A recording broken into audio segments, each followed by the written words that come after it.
Alrighty. Welcome, everybody, back to the Cosmo Eternum campaign. Session 31. Last session was quite a somber session. Beginning with an early morning conversation, this individual who you now know goes by the name of Sisyphus, or as he referred to himself as Psy. Conversation between him and Valen alluded to the fact that he would be coming with you on this journey to Litheron to investigate what has been happening to Valen's childhood friend Lyluth, as well as some other lineages of storyline that you guys have found yourselves tangled up in. The corruption, the city itself, this supposed cult that exists within the city. Coming to an agreement, you all started going your separate ways. Most of you attempting to sleep, but sleep did not come. Otis, having his own dream, an old friend of his, and an introduction to a dark and mysterious power. Ark being brought back to a place once filled with horrors. The Fungin. A conversation with the witch Winry, otherwise known as the Klitch. Being threatened in a very whimsical manner. Cain having visages of his daughter and the founder of his organization.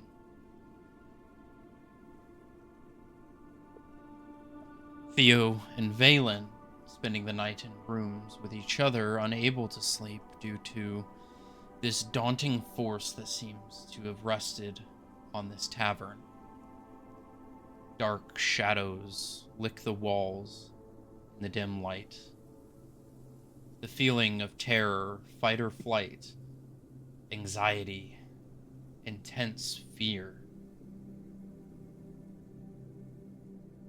Valen and Theo, you end up having a conversation with a little imp by the name of Wilma.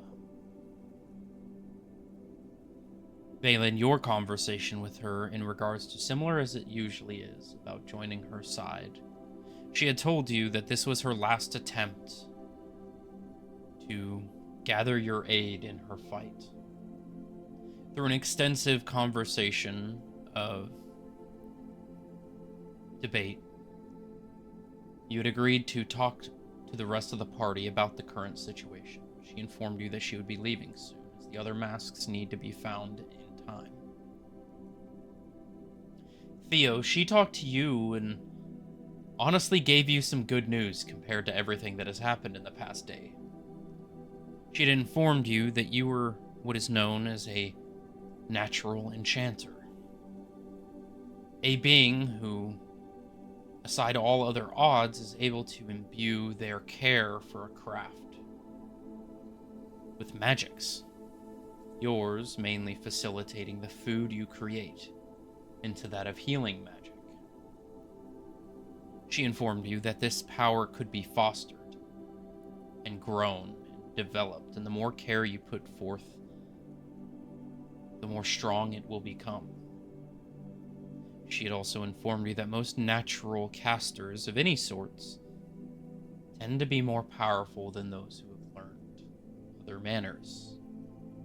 For you specifically, stronger than most clerics, or others of the healing craft. Ending this conversation, she left the room. Well, Valen left Theo and Wilma to have their private conversation. Wilma left, and Theo began following. In turn, Cain walked out into the thoroughfare, the lobby, if you will, of the second floor of the Scalded Tundra Tavern.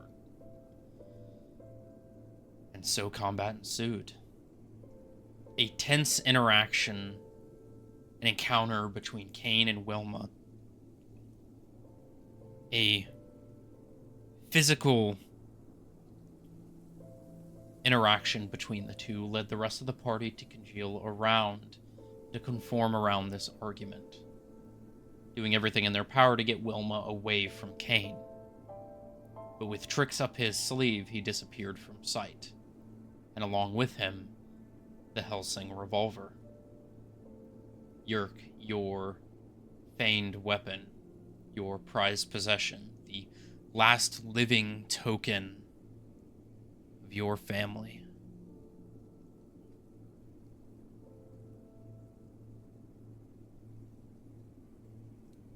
And he was gone. Valen, you attempted to follow using the blink spell as they ran after Ark, who was holding Wilma in her arms. This led you out into the streets, the snowy, wet, cold, frostbitten, clean streets of Thydonia. And as you all ran, Valen, you saw a confrontation between Cain and an unknown individual in the ethereal plane. Seeing as Cain had made his decision, you blinked out back into the material plane and ran. And for multiple minutes, this was the last you had seen of Cain, until you were all running down the thoroughfare and you heard a loud crack ring out through the air. Ark, you felt Wilma go limp in your arms. You saw her eyes go wide, tears streaming down her face as she returned to dust, a bright blue light coming from her body, and then nothing but clothes in your hand. As you all began reeling from this loud crack in the air, you turned around to see Valen drop to the ground, lifeless, motionless. Valen, you found yourself in your old home, confronted by your mother, begging, pleading you to come with her. You join her away from all the pain and suffering and torment that you find within the material plane. But at the same time, you could hear Yerk's wails of sorrow, his begging for you to return. He can't lose another friend. He has lost too much already. Conflicted by this, you weighed your options. But in the end, you gave one final farewell to your mother and returned to those who seemingly needed you more. As you woke back up into barely what you could refer to as consciousness, Yerk dragged you back to the tavern. As you were walking, you saw Cain appear back in the air with the revolver in his hands. The last thing you heard him say was, "I'm sorry, it wasn't me." Then he left. As he was leaving, Yerk yelled, "I will eat you, Cain," or something along the lines of that. It was a very dope-ass hard quote that I can't for the life of me remember the exact words for. But needless to say, the emotion was there as Cain ran off.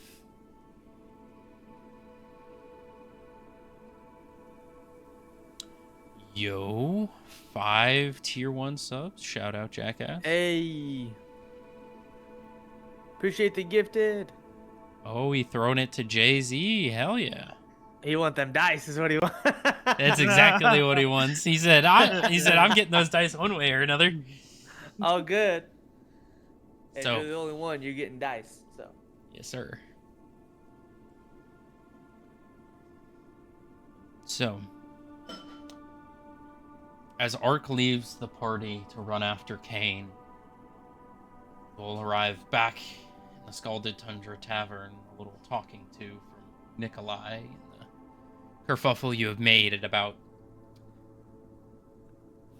5:30 in the morning at this point. You've been awake for about 36 hours at this point. But you arrive back. Ark, you have a small conversation with Kane, trying to reach out to Winry to consume a moment of lapse of judgment, power, of distress. As you all lay in your rooms, finally getting a moment of rest, Ark finds himself on the eastern side of the city,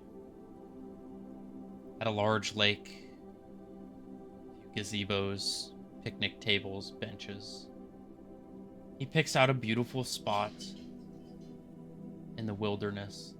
This frozen pond overlooking these massive floating islands, the glistening of the two moons above, the arcane cores shedding bright light from the underside of these floating mountains. He buries the clothes of Wilma and lays himself beside a tree. In these last moments of this dark night, a figure appears above the grave of Wilma. A shrouded figure in purple and platinum. A mask of that of an obsidian dragon and ruby eyes. Mask torn off, a bow given. An obsidian statue arose. One of Wilma, arms spread wide, extending out as if to give a hug to anyone willing. Forever a memory of Wilma's undying love for humanity. Her willingness to accept all of those, no matter their origin, their species, their creed. Just a willingness to help everyone. First, even in the end, she still truly cared about humanity. And as the sun begins to slowly rise above the mountains, the dark storm clouds above, the two moons begin to fade. As you all wake up around noon, you guys have slept for a while. You wake up around noon on Thursday, March 9th, 075 post-transference. Yerk didn't sleep. He chose exhaustion. Correct. Yerk was sitting in the hallway with a chair. Second, I think only Ark knows who Kane didn't do it. Or and Valen, I think. Nobody knows that he fully didn't do it. Nobody was in the Nobody was plane. in the ethereal plane. You heard him say, "I'm sorry, I didn't do it," and then he booked it. Yeah, Ark. Yeah, he tried. Kane tried to tell Ark that he wasn't the one that pulled the trigger. Yeah, when they were. Oh, right. It was he said that with Ark. He just ran from the party. Yeah. What day did you say it was? It is Thursday, March 9th. The 9th day of March, 075 post-transference. Kane just kind of said to What session me, are y'all at on? least, 31. said that just to use what anger that I have received. Oh, right. No. He said, fuel that anger. You'll need it. Mm-hmm. Gotcha. So as the morning sun arises, the storm clouds begin to lighten. They're still present as spring has still yet to come. You guys would know it is about time for spring, but you only had one day before, issues that happened on the boat happened and kind of circumvented spring from coming. But you all find yourself with light shedding through your windows, the sound of tavern denizens getting up for the day. At this point, around noon, it's a lot busier than what you're used to waking up. Also, cat cam. Hell yeah. As you all awake, we will begin with Yerk. You are exhausted. At this point, it's been about 48 hours or so since you slept. You are horribly exhausted. And you see Valen getting up and kind of stumbling out of the room. You all do get long rests, Sweet. which I know you guys have been needing for a while. Yerk, you do not get a long rest. Fine by me. I already got what I need. What does reset max HP changes during this rest mean? It just brings you back up to full. Just make sure it's checkmarked. I would say, but Yerk was possibly just thinking about past events and just trying to go back in his mind a bit about conversation when he was young, involving the agriculture and technology, and if he could remember anything else from that workshop from his father. Roll a history check. And his ability, so it's a disadvantage, right? Correct. No, with one level of exhaustion, it is just the top abilities. So your 6 major stats. Okay. So it's just strength, dexterity, intelligence, charisma, constitution, wisdom. But your So- actual skills are just normal. Roll. Just 7. You are exhausted. Your Yep. mind is muddled and you are delirious. But you Yes. see Balin stumbling out of the room. Balin, you still feel like absolute shit, Oh, for sure. but you're healed for the most part, but you're still sore as all get out. Yeah. I kind of open the door and lean on the frame. See Yerk. Did you not sleep? No. I was worried about you and, well, this Sai character.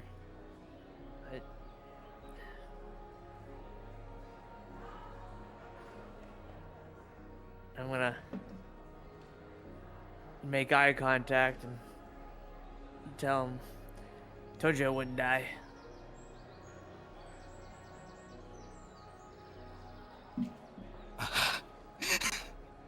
I guess not. I guess not. But hey, thank you.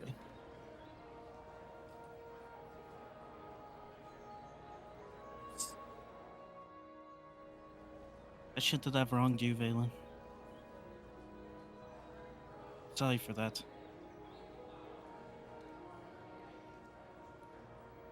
You know, I would have thought the same thing the other night. But what I received was a gift through death. Through experiencing death. I got to see my mom at peace. Away from all this chaos, and she made me realize something. You wanna know what that is? What would that be?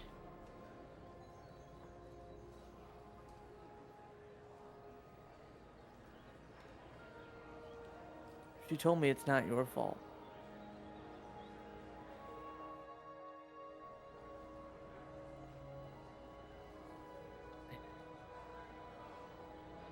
To see it that way as well. And I now do.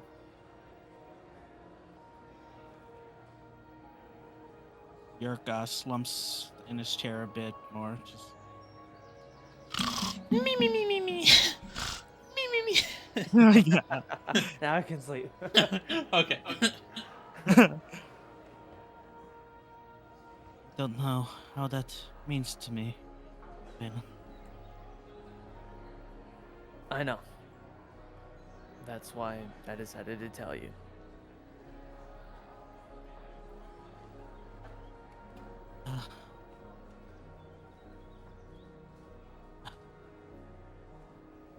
Thank you. Needed that. Well, good. Well, it's about time you wake up because we got a long day ahead of us. Moving my shoulder like, ugh. Valen, at this moment, you also realize you guys are probably very, very late Yeah. to the airship departure. By the way, the sun seems kind of low compared to, or high, I should say, compared to when we should have left here. Yes, you all needed rest. It seems like none of us got sleep. But you guys finally were able to get some sleep. Yeah. Well, we need to go, like, now. Yes. Do you think I was up the entire time here? I don't think the door was open from your previous room. I can handle that. And I'm gonna cast my prestidigitation with to magnify my voice. Yeah. Just wake everybody All up. right, what do you say? It's gonna be like this echoey, very like PA system. Oh yeah. All right, Wanderers of Fate, it's time to get up. We're late. Let's go. Alright, that was a bit loud. Yeah, this is the fastest way to wake everybody up. I'm not going door to door. Alright, fair enough. You wanted to check with your companion? I would like to say yes, but with the time crunch we have, I'll just wait for them to get out of the room. She's traumatized, and the last thing I want to do is barge in. You see Otis T-posing, slides out of there. Just, hello, I'm ready to leave. We will be down there momentarily, Altus. We'll see you down there. Of course. Sliding, just no clipping, just sliding through the tavern, just slopes down the stairs. Seems like I've seen that more often in this party than anywhere else. Yeah. At this point, you would Odd. see. Do I not have him? Okay. Oh yeah. At this point, Theo, you are coming out of your room for the morning, as you see Otis just down into the lower floors as you kind of turn the corner. Sleeping on the floor? As you see Valen and Yerk talking in the hallway. You guys see Theo kind of turn his head around. Just seeing that very odd sight. Yerk just waves. Good morning. Tired. I think it might be afternoon now. I can't tell But, anymore. We gotta get moving. So hopefully you packed everything up that you needed to go, because it's time to go to that airship. Hopefully it's still there. Okay. Well, I've been ready, so. He's been ready for the past 2 days that he said goodbye already. I know. Go. let's We'll I'll head downstairs. I'm gonna head downstairs at this point. All right. Yerk will follow. Yep. Gotcha.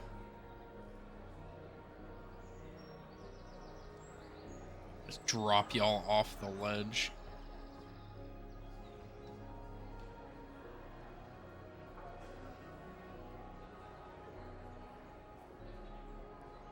as you guys start walking down stairs, I'm going to go ahead and transfer to an outside part of the city, near a frozen lake, a beautiful piece of scenery. Ark, go ahead and roll me a perception check. Yep.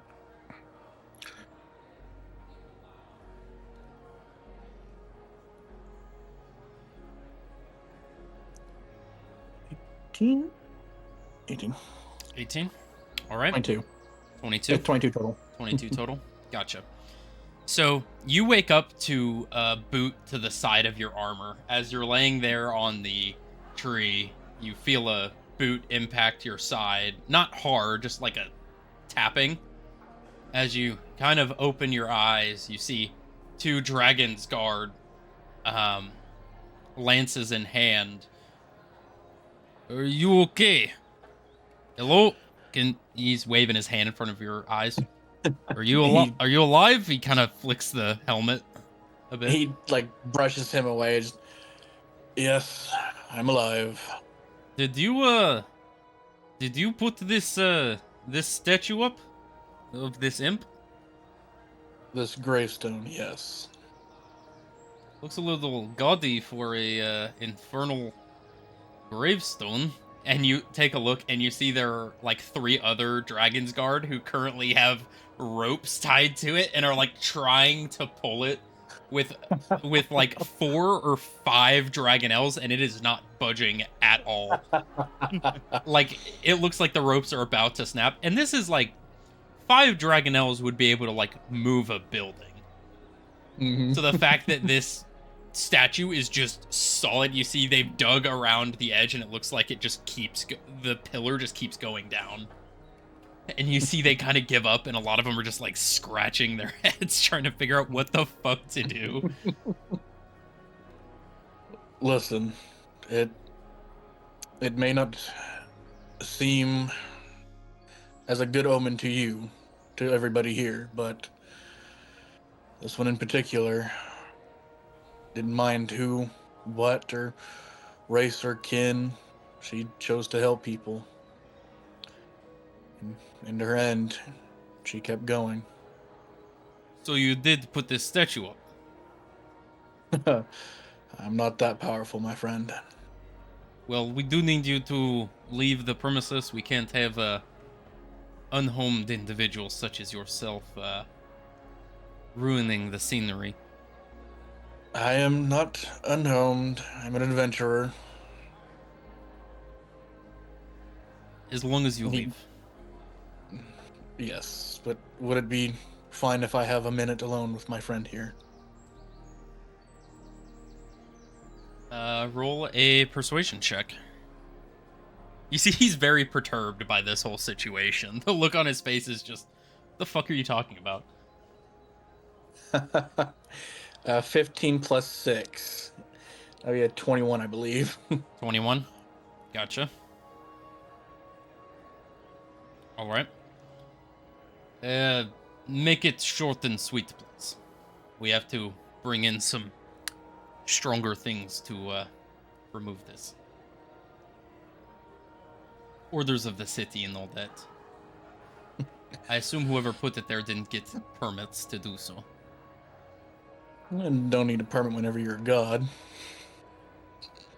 He just shakes his head. And he'll go over to the statue of Wilma and kind of kneel in front of it. Alright.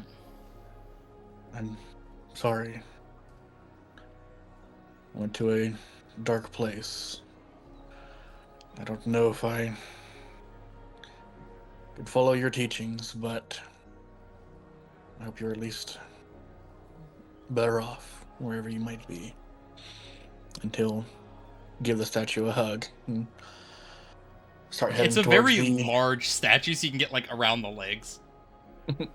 Yeah, it's an open hug. And he knew the premise that Yep. So he's like, I he's gonna got do you. it anyway. To give reference, this thing's about like 6 feet at the base, and it's about like with the base and like the fountain and everything in total height, it's about like 13 14 feet tall. Hell yeah. It's a big fucking obelisk of a fucking statue. So you can kind of tell what... Seeing it in the light, you can kind of tell why the guards were like, how the fuck? Mm-hmm. But he'll leave it at there and start making his way towards the airship place. Alright, to the docks. Yep. Alrighty. So as you're walking there, the rest of the party, you arrive down to the base floor of the tavern. You can see there are many people sitting, eating, drinking. Let me go ahead and grab Nikolai. Let's go ahead and throw down a few random people.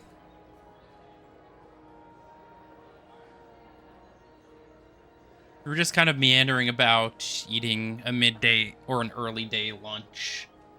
As you come back, Valen. As you walk down the stairs, you see something odd. You see over at one of the tables, you see Sai and Liluth sitting there. Looks like eating a breakfast. You see Sai kind of has his arm around Liluth. She's resting her head on his shoulder as they're eating.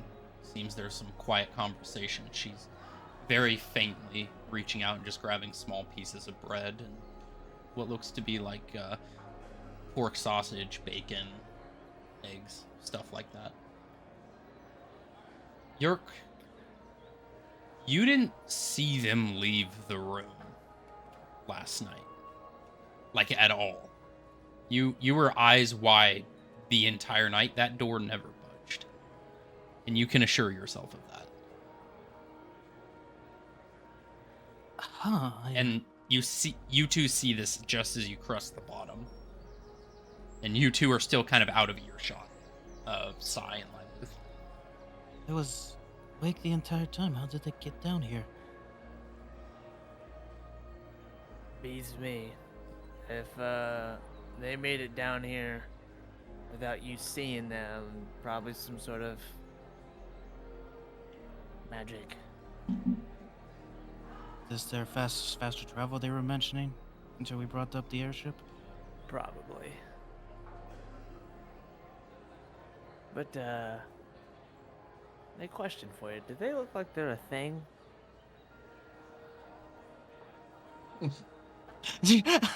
You see him kind of just rubbing the shoulder. She's leaned on him.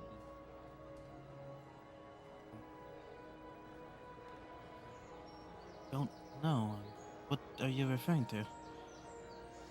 Oh god, the relationship of Nefty Bird. Well, I'm referring to as if they are a couple.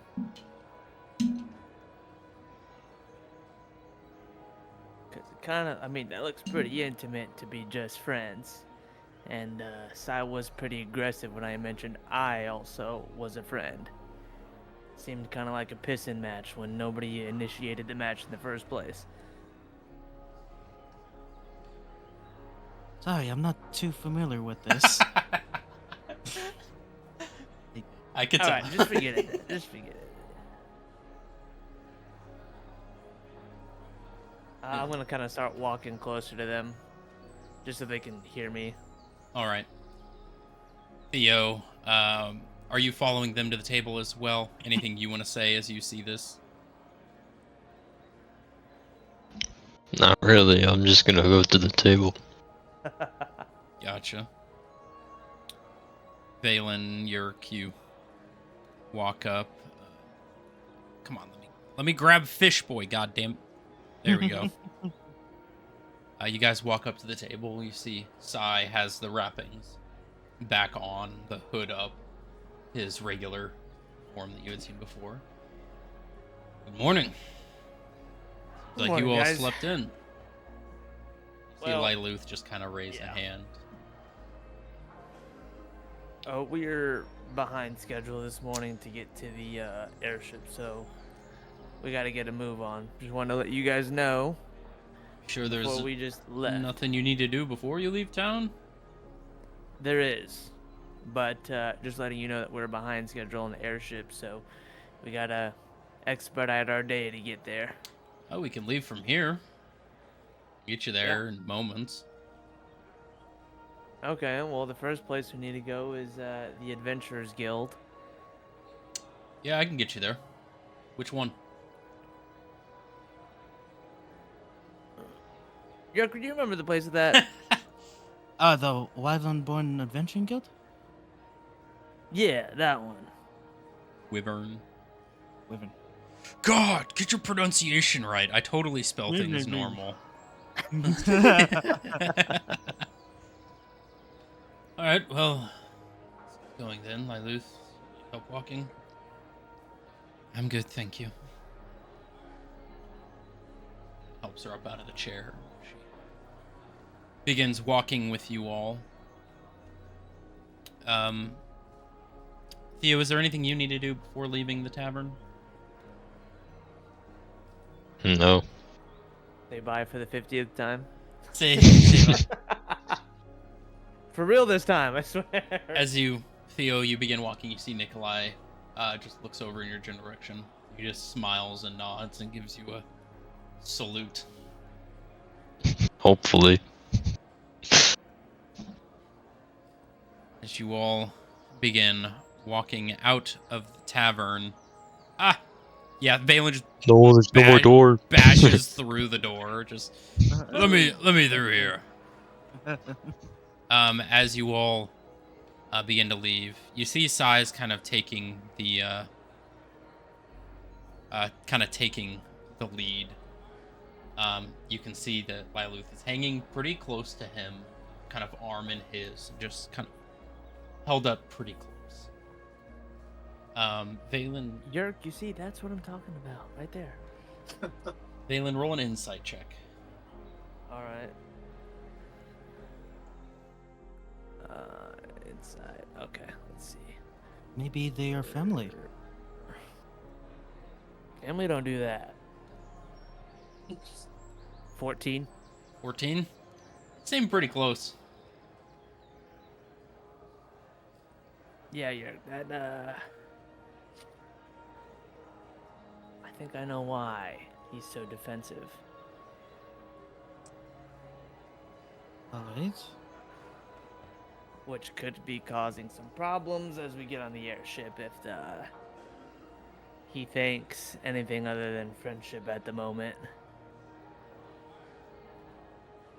Yes, yes. I see. Just keep it in mind. So Okay. as you guys begin walking, you see Liluth let go, and you see Sai rub his hands together as he's walking up to a tree. This tree look alive enough for you guys?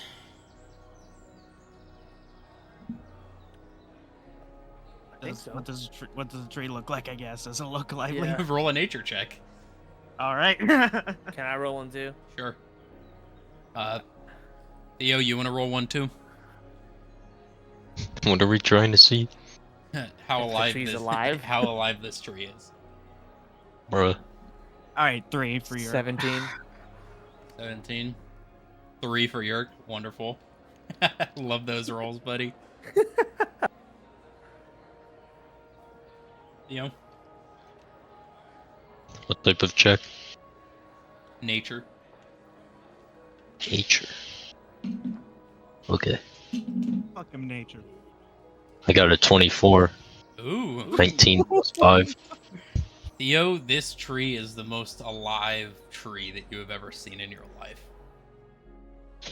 The evergreen branches underneath the snow-covered canopy is glistening and teeming with life. This is the one, guys. The one? Alright. kind of takes a look around, seeing if anybody's watching. And you guys begin to see something bellow from underneath his cloak. You see these thick red tendrils begin curling out the bottom of the cloak and wrapping the ground. You see spikes of bones, eyes, teeth begin gashing out of these tendrils as they slide across and they hook into the bottom of this tree. You guys begin to hear splintering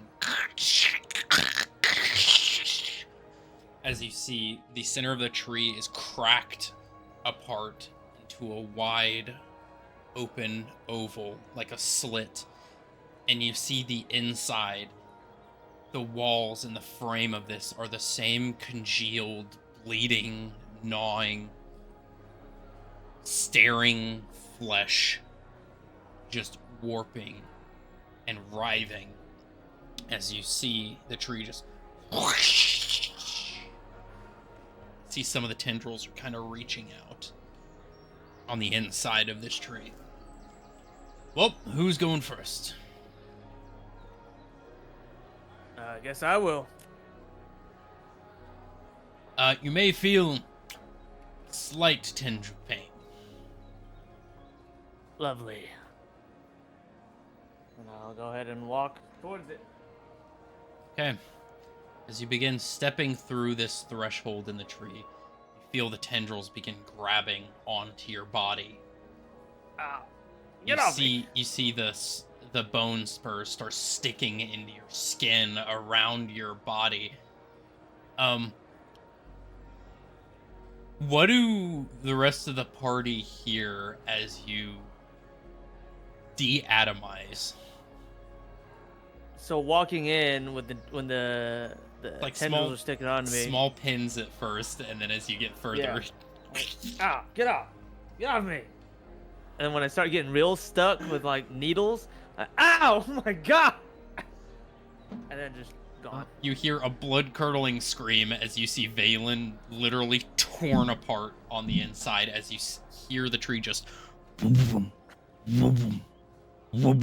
as the tendrils fall back down from the edge of the tree. Yerk looks at Sai. Waves his hand. Theo, you see this as well. What does Sai see as he's looking at you two? My mouth is like open, like what the heck did I just witness? Well, I only have a mouth- few more minutes for this to be open, so chop chop. Mouth agape and just like saved Valen. Oh no, just seen him disintegrate. If Birds first. you know what, Yerk is just gonna go at it. At that point, nope. You- He just You feel immense pain and agony as your body is torn apart and your vision goes black. You see Otis very hesitantly starts walking towards it, and you hear the same.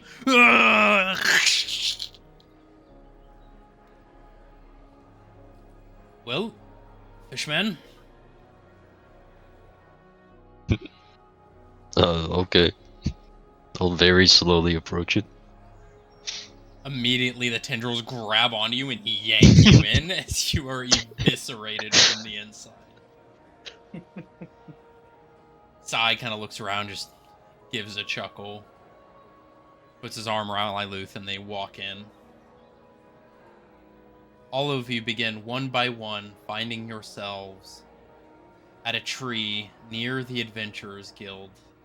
Valen first, as you feel your body being put back together identically with the same amount of pain as you slump out of another tree-like portal. As you boom to all fours on the ground, just your body kind of quickly forgetting the pain. It's almost like so much pain in such a small amount of time that your brain's still like, what just happened? Yeah. As you see Yerk, thum, Otis, thum, Theo, thum, and then Sai and Liluth step out as the tree closes, and you see the tree, all the leaves just begin to fall as the tree's turning to dust and just rotting Do that away. every time. Yeah. Easiest way of transportation. No, that sucks. Hey, you get Yeah. used to it. You learn to forget the pain. Kind of gave up and decided to just go die by the tree at that point. But I guess I'm not dead. I mean, technically, it's more atomic disassembly, reconvening. It's only Neat, atoms, but- after all. The same way you cast, like, explosion spells or disintegrate spells, Valen. Yeah, but it doesn't hurt me when I cast it. Maybe to the receiver, but It's always a little bit of pain for progress. Are we even the same people? So, Think is so. this the location that you guys were needing to get to? He actively avoids that question because that's a paradox he does not want to get into. well, technically, Technically, if you have a boat and you replace one piece of wood every year, at what point is it not the same boat? You know, the ship of Theseus and all that. yeah, this is the place. Guys, we need to go collect that fee for the hawk thing. Oh, do you A think hawk they? tour. Do you think they actually reviewed it? Well, they said they were gonna go there the next day, and it's the next day. So Yes, with the angel that's still there. Yeah. so we gotta, check. All right, let's go in.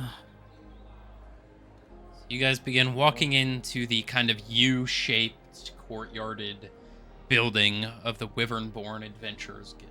You see slews of adventuring parties collecting bounties, picking up quests, eating, drinking, bantering, having a grand old time. You see Sai is actively kind of staying more towards the exit of the facility. As you guys walk in, you see the tiefling half-dragon woman in the battle-worn armor, the two furled wings, the thin tail, scars. You see Averin. She looks up. I was wondering when you were all coming back. Yeah, we had a long night, as you could assume, as being a group of adventurers.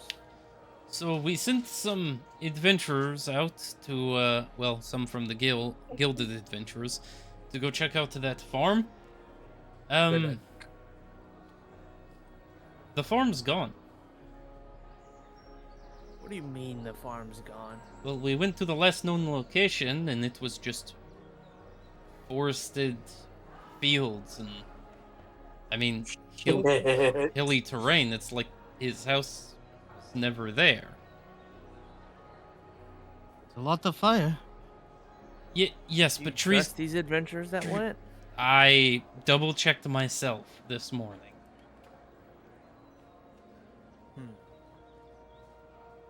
And I took a look around, and, well, trees don't grow in a day, I'll tell you that. So it was like we were never there. Correct. Which also means we found no evidence of what happened. We have a citizen without a home that the guild is now having to pay for.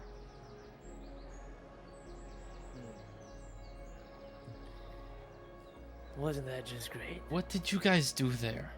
Do we need to step in my office? If you want to talk about it, sure, absolutely. Please. Because I need something to put on the report as to why a home just disappeared. Do you? She opens the door to her office. You walk back the backside of like the checkout area, if you will, like the counter. Go into her office. You see piles of paper just stacked up everywhere. She sits down in her desk, and you see there's just a pile of paperwork that she's just immediately head in hand, just staring over. Question, actually, for DM. I think this is more for Theo. Did you still had the Banshee Hawk, mate? He did give her a day's ration of it. Theo, do you have any more of that on you? He'd gotten 2 days worth of it, if I remember correctly. I think Gave I only some- gave some to the Nikolai. Yeah, I Yeah, think but do you have some in your backpack? Yeah, I should have more. so. Yerk, you ask this to Theo. Yes, Theo. Don't you have that Banshee Hawk meat still? I believe I still have some, yeah. If you have some, I could test it real quick. Please present that. No, hang on. We already gave her some to test that night. Did you? No, Yeah. I don't think we technically did. No, Yeah, I don't remember that. Theo said he gotten 2 days worth of rations from Yeah, the he Banshee did. document that he gained. And when we were there at the Adventures Guild, it was either after everybody had left that he then agreed to give a day's worth of ration to the Adventures Guild. I Head. don't think he was a part of the session. He left early that one. Yeah. He did. I know he gave 1 day's worth of rations to Nikolai. Nikolai before you guys went, because you guys went later in the night to go talk. It was Nikolai. Yeah, it was. Yeah, he yeah. gave Okay. it to Nikolai. They had said they would try to collect some from the battlegrounds. Okay, I must have just been misremembering who he gave it to then. All good. Well, if you have some, I could test it real quick and let you know. I won't be able to give you nearly as much as you're probably owed. But as we don't have any evidence to go off of, All right, Well, well, Theo, Theo, present after you. Okay, I only have 1 more day's worth of rations. So, I guess I'll hand it to him. her. To Averin. Her. She. Yep. How dare you misgender my characters? There's only a billion of them. I know, right? Alright. You see her eyes glow white as she waves her hands. Valen, you can tell she's casting the Identify spell. Well, it does seem to be the meat of a Banshee Hawk. But as I cannot compare it to anything found at the battlefield, I can only give you a little bit of money for the completion of it. But in fairness, you also do agree that it is a little weird that his house just vanished. Like, It it is. doesn't even look like it was removed. Did you guys encounter anything else while you were out there fighting? We did. And you elected to not tell me why? Slipped to mind. Roll Long- a deception long battle. check. All right. Could have been honest too, just like you wouldn't believe us again with first with the Banshee Hawk and now with this. Deception 18. Gonna try to contest it. Okay. Natural 20. Oh. She just looks at you. So what was this thing that slipped your mind?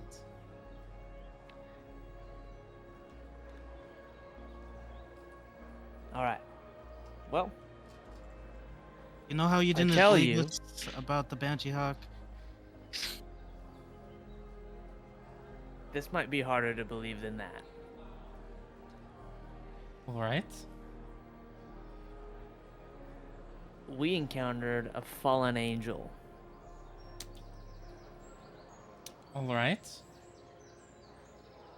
You see she doesn't miss a beat. She's talking. That doesn't set off like a "you're lying" alarm for you? Well, considering last night we had 2 or 3 families of tieflings. Let's just Oh, say God. go Disintegrate. missing in a manner of speech. And the fact that the church got involved with the investigation and something was apprehended akin to a being with wings. I assume that is to whom you refer to. Probably. You didn't Now- warn us? We were told she was gonna stay there, as we told her to also stay there. When were you planning on going back? We weren't. So there's the issue. You leave a being who is unknowledgeable of this world, to their own devices, and then request that adventurers are sent to go investigate. In fairness, we didn't request adventurers to go get sent. You guys said you wanted to go. And secondly, But you it would have also been way much worse if we brought her into town late at night. signed a contract knowing that anyone who does official Adventurers Guild business is warranted to a secondary investigation by Guilded members to confirm or deny the successful completion of a quest. Well, you got me there. That being said, with the destruction of property and the death of a few families due to negligence, aside from my own wishes, this payment will be your last official payment from the Adventurers Guilds of Thydonia. Lovely. Glad we could help solve your problems and get kicked. I'm going to Like go I ahead s- and walk out. Like I said, aside from my Gonna walk own out. wishes. At least you didn't have to deal with the bounty hawk. You haven't heard about the reports soon. You're gonna need them. I have not heard anything else. But you have the Hollow Stone. You figure out your story with your parties. Contact us and give us a report. As for now, there is sufficient evidence to conclude that you did in fact kill something out there. We will be paying you 250 gold per individual within your adventuring. So that is 250 times 6. That is 1,500 gold pieces. She will hand you 150 platinum.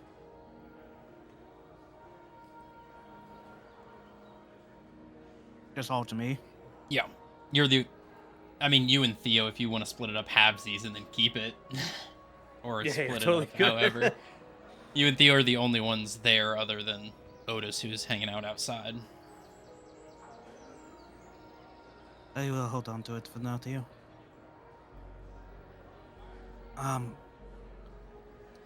But as for now, your adventuring permits are null and void, and I'll be putting that through the system soon. And this will be going on official record according to Cardinal Board standards. Just be grateful you didn't have to do with the Banshee Hawk. I've dealt with a few in my lifetime. Killed? Some- A few, yes, and a few worse.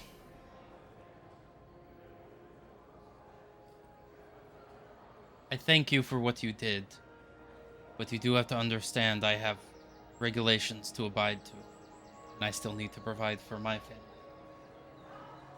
If I waive the rule for you, I have to waive it for others. That will get me in trouble. This is no slight against you or your party. I'm just following legal guidelines. Those guidelines won't mean nothing for what's to come. Oh my god. I know much of that. I do hope your adventures go more smoothly. Just try to be truthful next time. York nods his head and leaves out the door. All right. Theo, you follow? Yep. You guys step outside. As you walk outside, you see Sai standing just outside the door with Luth. You guys Where did Valen go? walk out. He kind of sniffs the air. You know, Fishman. Have you ever thought of like doing something about that smell that kind of radiates out? Maybe a bit of Bruh. like perfume or cologne or something. What do you mean? This smells wonderful. Wow. You spend a lot of time in ports or something? I mean, don't get me wrong. It doesn't smell bad. I like sushi every now and then. Just thought I'd mention it.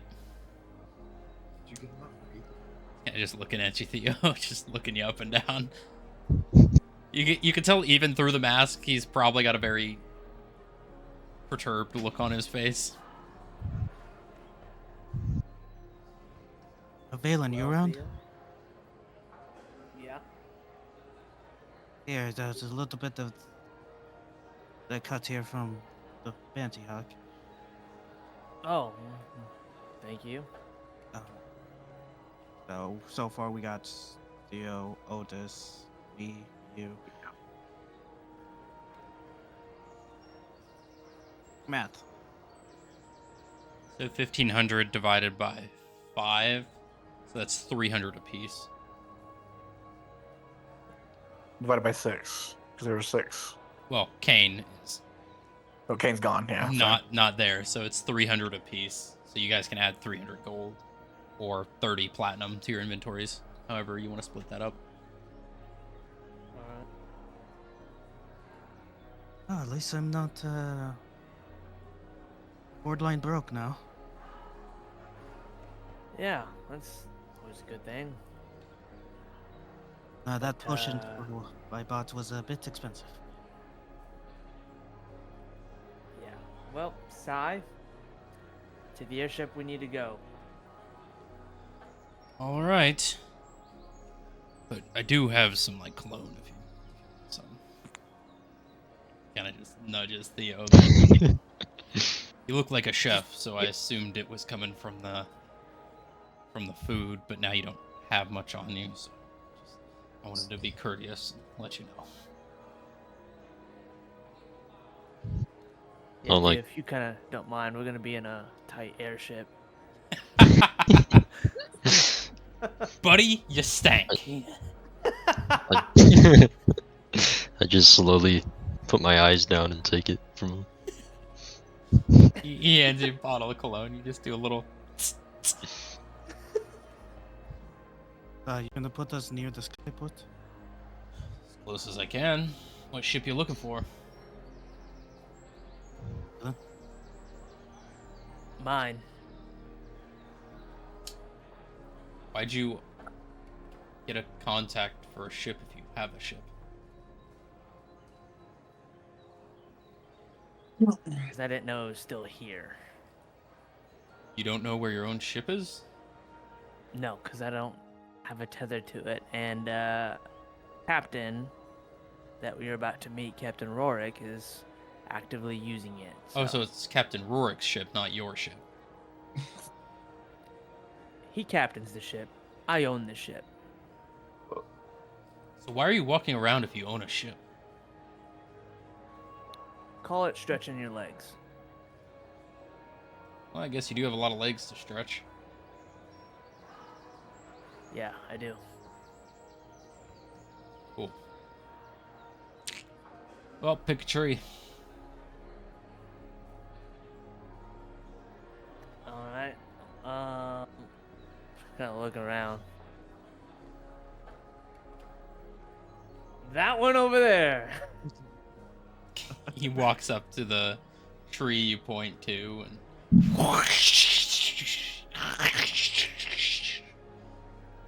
Not again. oh, fellas first. Who wants to go first this time? I'll go.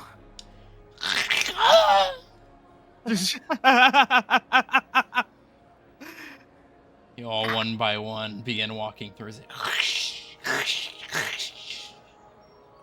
As he walks through, Ark, you're about this time, you're walking up to where the ship was last ported.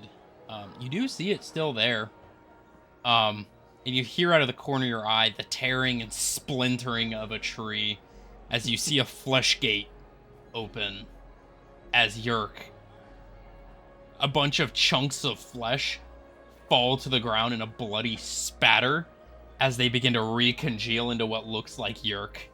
As you hear, and as you see the rest of your party falling out of the tree, and then seeing Sai walk through it. Was that worse than the first time? Longer distance, so absolutely. Oh, You kind of look down at your hands as like a few of your fingers are just like molting around. The tips of your finger kind of swapping in place, almost like a sticky like sinew before they recongeal into the proper form. okay, never again. Not doing this again. Nope, I am not. Nope. Yeah, I don't blame you. That's not. Valen, you feel one of your eyes just kind of come back into frame. You feel your teeth moving around your jaw. That's a weird feeling. Hey, you get used to it.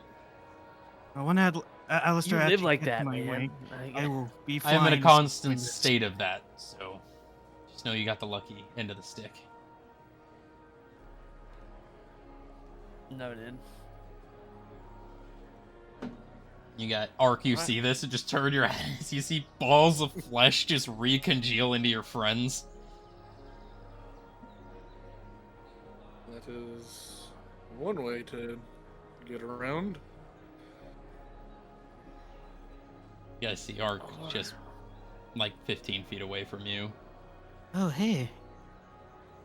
Something with you, Aunt. Ark, how does that feel for you?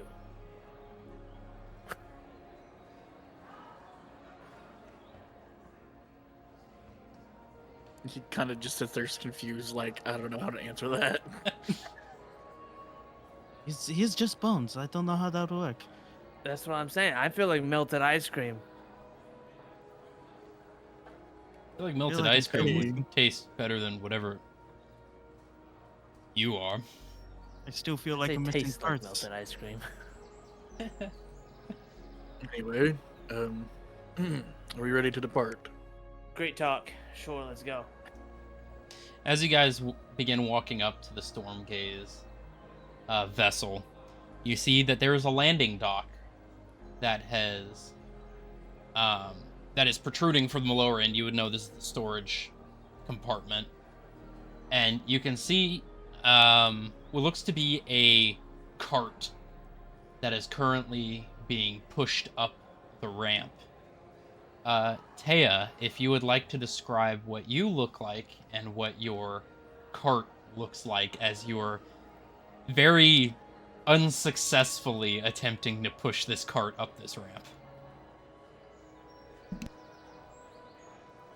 Nope. I realized. So the cart's about the size of, a traveling pioneer wagon.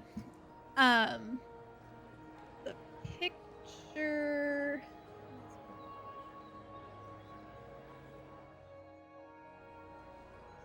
Kind of like this.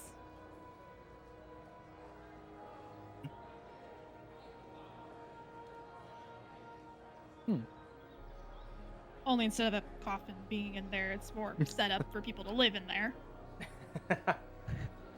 And then for my character, she has long curly white hair, like down to her waist, kind of half thrown in a braid.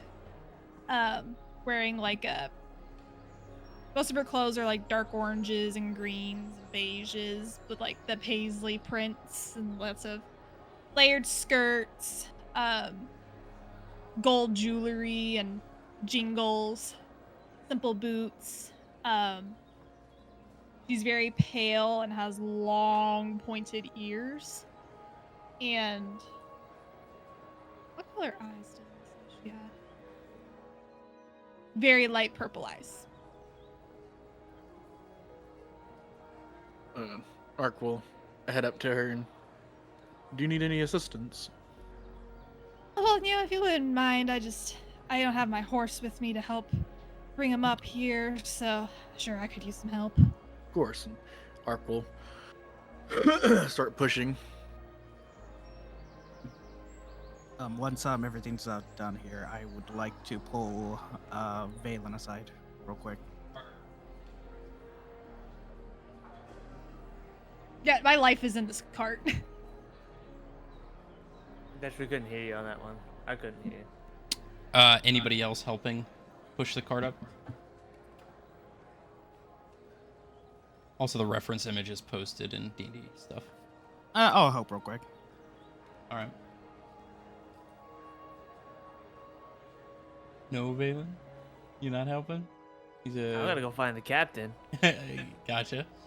So, Taya, Ark, and Yerk, go ahead, roll strength checks. And this is the one for me, disadvantage. Yes. That's a 1. That's a 1. Dirty 20. Great 18 start plus 2. off. Say that again. Dirty 20, 18 plus 2. Gotcha. So I had a 20, but I have a 5. A 5? So, fuck me. Cool. So, Ark, you take most of this weight on yourself as you hoist this up. It is a heavy cart. Like, you're like, oh, it's a cart. This has got to weigh at least, like, 2.5, 3 tons. You're like, oh, Jesus. As it finally comes over the lip and rolls into the back of the car, or into the bottom of the airship, you hear a guard, whoa, whoa, whoa, as he grabs the back of it to keep it from Oh, careful with it! just rolling to the other side of the cargo container as they begin strapping it down to bolt, or like the looped like anchors in the bottom as they cinch it down to keep it from moving. Oh, thank you. Ark will help give it a once over, make sure everything's okay, and introduce himself. Sorry for the interruption or anything, but Ark, correct? yes. How did you? I know things. Oh. And you're one of the storm gazes. Kind of points down at you, Valen. Your head kind of perks up at the at the word as you look from the bottom of the ramp. I'm not gonna shout. Am I like within like she can hear me like normal speaking, or I have to shout to hear? You can hear a normal speech, but it does catch you off guard as you're Yeah. beginning to walk away. You turn around like, what the? I'm not You're gonna from say Erosia, anything. no? Well, okay. And Yerk. Oh, yes. How do you know my name? And AJ, I forgot the other name. Fishman's Theo. And Theo. I have a confused look on my face. Oh, my cards did bring me to the right place. I see. But continuing introductions. What would I call you? You may call me Sybilla. Sybilla. I'm known as a Sybilla. I have an old name, but we're just known as Sybillas. I am of Erosia. It's good to meet you then. You want to describe, or you describe what she looked like? Yes. Pale elf. White Yeah, she hair, did. light purple eyes. Yep. Gotcha. Only I'd be wearing like blacks, like what would you call them, AJ? Those round sunglasses? Oh, like Aviator? the small, just perfectly round, Like Ozzy sunglasses. like Ozzy Osbourne sunglasses. Okay. Yeah. Yeah.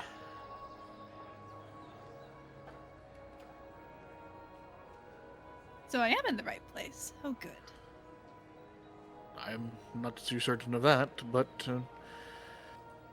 I imagine something requested you to bring you here. Well, my cards never lie to me. They always tell me where to go. Oh. A fortune teller of sort. Yes, Oh, interesting. we are Sibyllas.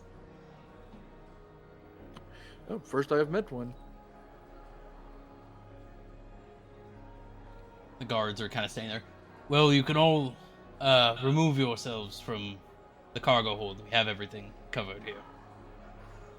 You can find your way to the upper deck. We Thank you. are very off schedule. We need to leave. Of course. 2 hours Yurk ago. Yurk is gonna pull Valen aside real quick. You catch up to him as he's walking up the main staircase. I need to talk to you real quick, Valen. Let's Listen, not wait. We gotta. I'm not going You're not going where? with you guys. For now. What are you talking about? Need to find Kane. You need to save your friend. And hopefully deal with the corruption. I will follow suit once I'm done with Kane. Get to my weapon back. And maybe figure out a bit more about the weapon. And maybe Alistair's still around here. Maybe I'll have my wing.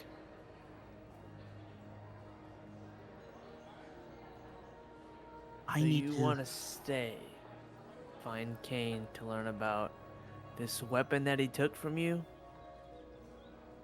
Yes, it's my. This weapon belonged to my family. Valen. Not according to Kane. And that's Kane. Do you really believe him?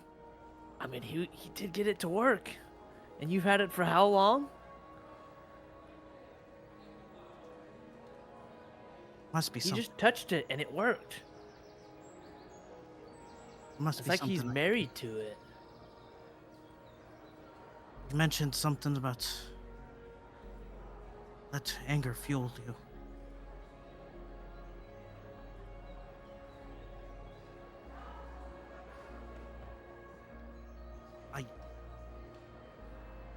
That weapon will come in handy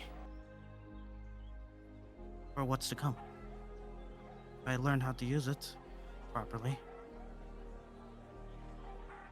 then it could help. So, If not, then I would kill Kane for it. you're gonna kill Kane for a weapon that you can't use properly. You know how insane that sounds? There's many other weapons out there. Yes, but this belongs with my family, Valen. This is the only thing I have left for them.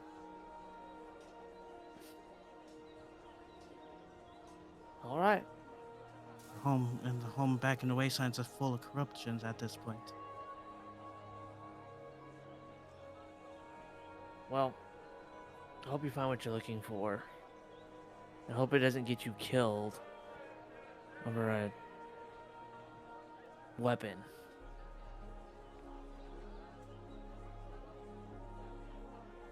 I will be back, Valen.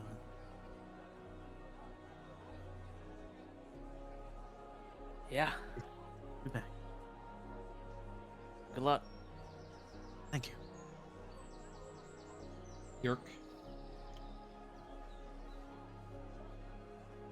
Roll a religion check. With advantage.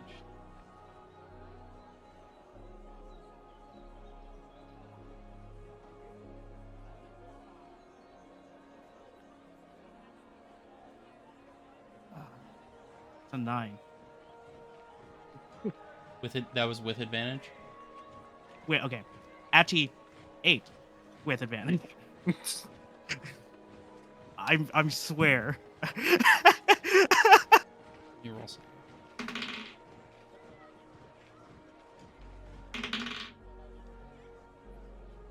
All right, My other roll was a 3, if you wanted to know that. gotcha. The rolls are not in your favor today. Gotcha. When has it ever been? That's all right. You begin walking back down the steps, leading back to the city of Thydonia, and you feel a chilled breeze come down your back. And you take a look behind you, back at Valen, and you see a figure just past him.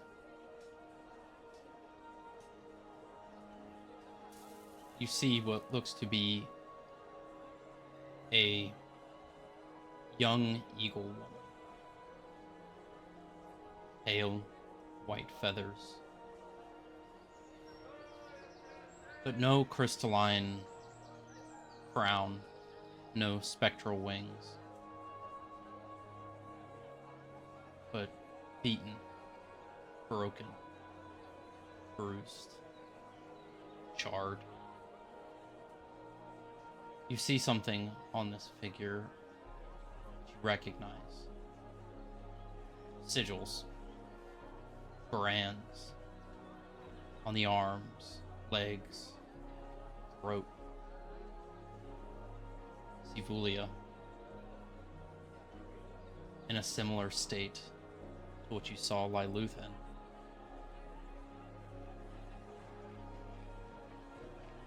As the image fractures and dissipates.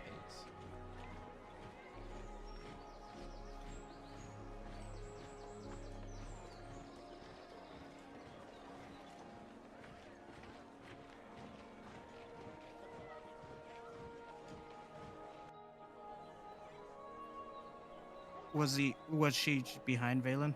Mhm.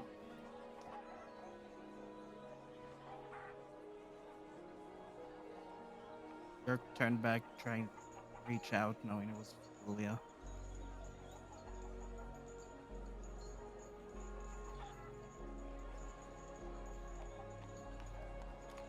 Can't.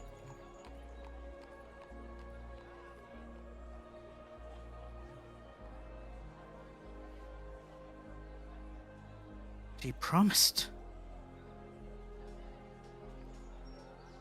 No. No. You hear a voice in your head.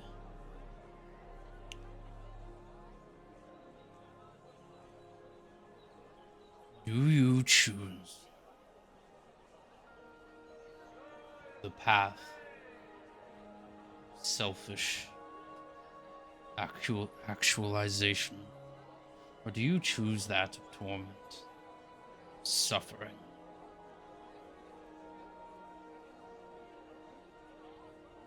Now it is up to you, Yerk.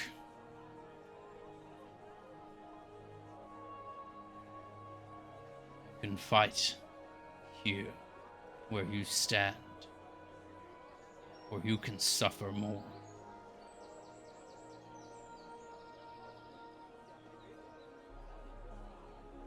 Both lead to strength. It is up to you now. The voice dissipates. Recognize it. It's Michael's. Thea going, "Oh!" in the other room. I did make an audible.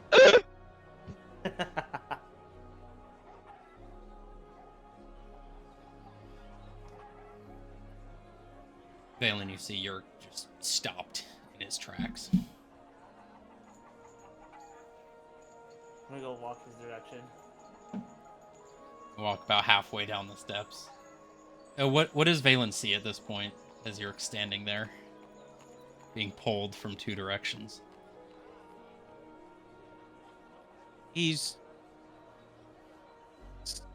how would you say, like a scattered look, just looking back at the dog, looking back at the ground, looking at his hands.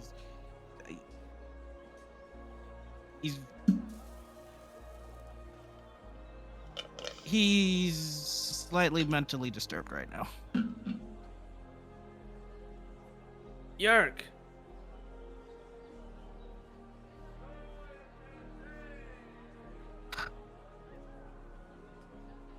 What's going on? Fine, they will fight. Fine. Yarka turns back to the airship. So you choose the airship? Yep. All right. You see he So just you're- pushes past you. My bird's got some issues he has to work through. Alright. I'm gonna go back to find the cash. All right.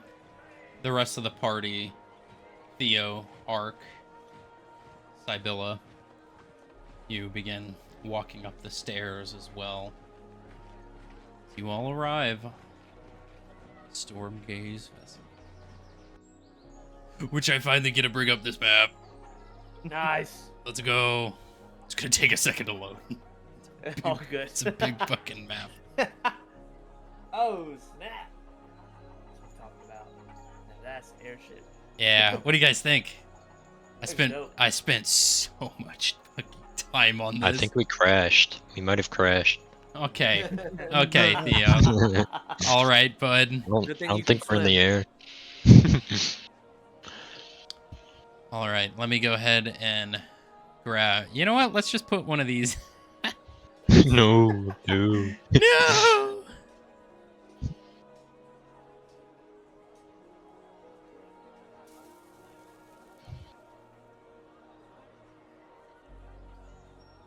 I'm gonna be fishing on the deck.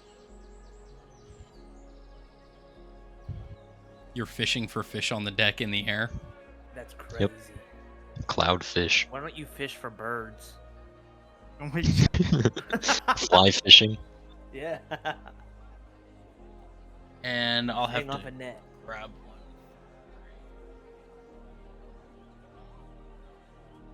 Sibylla.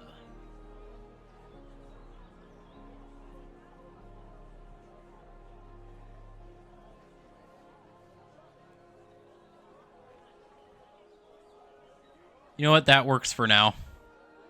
That'll be you, Sibylla. Okay, so all of you got on. You're there. Yerk, where are you when you arrive? I think he's gonna just be in the rear. Be in the rear, kind of back here, or more like top. more All like the way, up yep. top. Yep. There. All right. Otis is gonna go take a seat. Wait, hold on. Let me. There you go. Taking a seat at the table. Theo, where are you headed? I'm like as close to the middle as I can be, like laying on the ground. Laying on the ground. Nope. Gotcha. Or Just, laying against one of the masts or something. Chilling, just like. Gotcha. No, I'm like, So this is an get open me out of airship. here. Yes. So the top of the airship is open, and there's multiple floors. So I was just gonna stand over there as you walk on, and Valen, as you are walking towards the back, you see Captain Rorik beginning to walk down from the helm, which I will go ahead and grab a character for Rorik. I'll just say this, and he nods at you. You go to say something, and he just holds up a finger to you. Alright. As he walks over to you, Sibylla, And we are going to reference art, characters. Let's see where Mr. Captain Rorik is. I do have a reference image for him. There we go. So, Taya, this is what you see. A high elven gentleman, kind of dirty, like ocean salted, blonde hair, pointed ears, bit of a goatee, very, very fine shipping attire, as he walks up to you. Well, I see you'll be joining us on this excursion. Yes, thank you for having me last minute. I should thank you. The amount of money that you paid was more than handsome enough to get your fare. So, Well, most people speak money. Well, as one high elf to another, I welcome you aboard our ship. I have a very lavish room set up for you down on the lower decks. He kind of looks back at Valen. Oh, I don't mean to bother. My cart should be more than fine. No. We wouldn't dare have you sleep in the lower cargo holds. You are far more eloquent than that. So, we have a very special room for you. There is lavish bath. Any accessories, drinks you need, feel free to let us know, and we will have it brought to your room, free of charge, of course. Would it be There too is much a of a thing hassle that's for in me which to go brown down to noting. cargo and get just a few things from my wagon? My life is in that wagon. Oh, of course, my lady. We would be more than happy to escort you down there to grab your things. And how are you with animals on this ship? I have a owl that is very dear to my heart that I just can't be separated from. By all means, we wouldn't wish to separate you from any of your beloved pets. And I promise he'll make no messes. And if he does, we will be more than happy to clean it up. Yes. And what family are you from? Oh, I work for the Stormgaze family. I am their hired captain. This is one of their transportation vessels. I believe you met their son, actually. Any motions to... Well, you see he kind of looks around.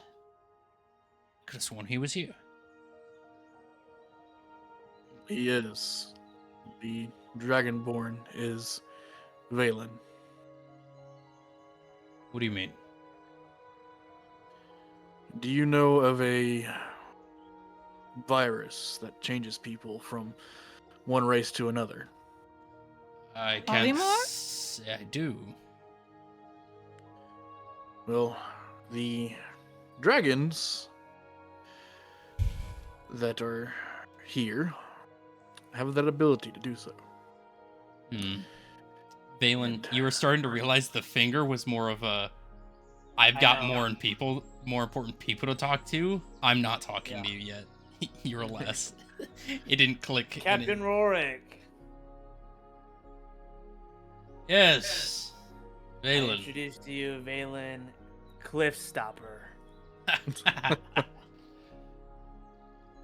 Sorry, I didn't recognize you in your form. I wouldn't expect you to. You can I wait hardly in. recognize myself sometimes. You can wait in my office. All right. Well, anyways, I understand there's this virus nonsense. I'm sure I'll get into it with Valen, but Virus? don't worry about it, Lady Sibylla. Let's get you situated. I will have some guards. No, I'm well acquainted with nature of the world. What virus is this? What was it called again? I don't have it written down. Roll a history check. Is it one of this world or another? Or of the gods? It is of one of this world. 22. 19 plus 3. Gotcha. You would remember it's known as a gem virus, or the virus of monsters. There's the You can presume the virus of elementals and the virus of humanity. Okay. It is a gem virus. Does that ring any bells to me? Roll a history check.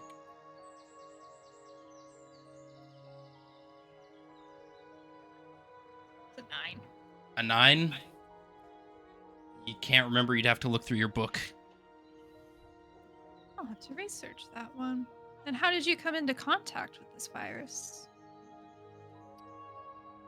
As Valen has said, and what we've experienced, we were under a contract with Dragar. Turns out he was attempting to gain some territory from the Ruby Dragon. One of her followings had spewed out this smoke, and it seemed to have affected Valen.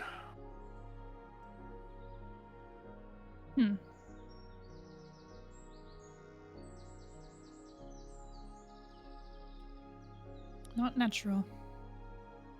And as far as we've understand it, to be in contact with such virus, you have to be around these gem dragons to receive it. Then you've been around a gem dragon. We've all been. Fascinating. Where'd you find them? The person known as Dragar is one of them. Do I know Dragar? Nope. The other one, part of the Gem Cathedral? Fuck, what was that fucking group called? God damn. What color was this gem dragon? Dragar is green, while the other one is a red ruby. You do know that one. The red ruby? Yes. Nelly? Yes, that's the one that affected him. What do you know of the Watchmen? Unfortunately, none. We have not come across any, nor have we been able to go out to find them. Interesting. Well, to be cursed by a monstrous red dragon would presumably result in, well, no offense, Valen, but that. I am not there, by the way. I went to the Valen, bathroom. you look back Yeah, and Valen's Valen's gone. Yeah. You survived Nelly and Kelly. Not sure about Kelly. I imagine that is another gem dragon. They are one and the same. Ah, They share the body. Which one you're talking to, you may not know. Usually you can tell, but they're deceitful. ah. But yes, this was the outcome.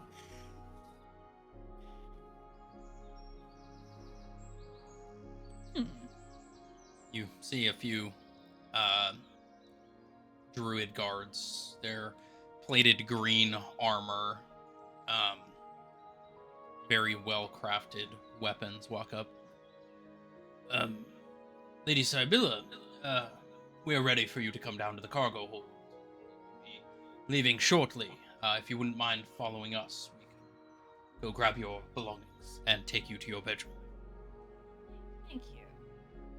Anything you need, let us know and we will have it gathered.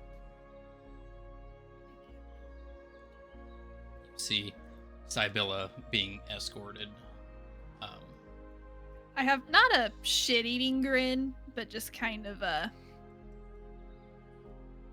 mischievous, but I know something. And I also built all the staircases and everything Nice. leading down. All the memories of that staircase. Yeah, I know, right? And you do see the ship has been repaired. Sweet.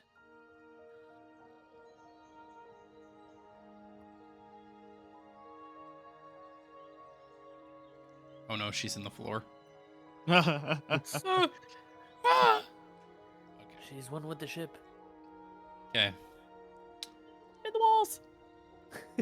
Valen, you proceed into the office space.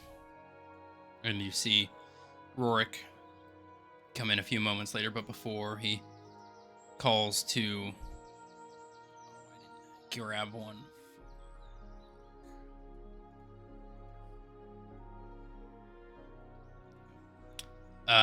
Before he leaves. Well, get yourself situated. Try not to blow up the ship this time. And dinner will be served in a few hours. Thank you, Captain. Make sure the bird doesn't shit on the deck.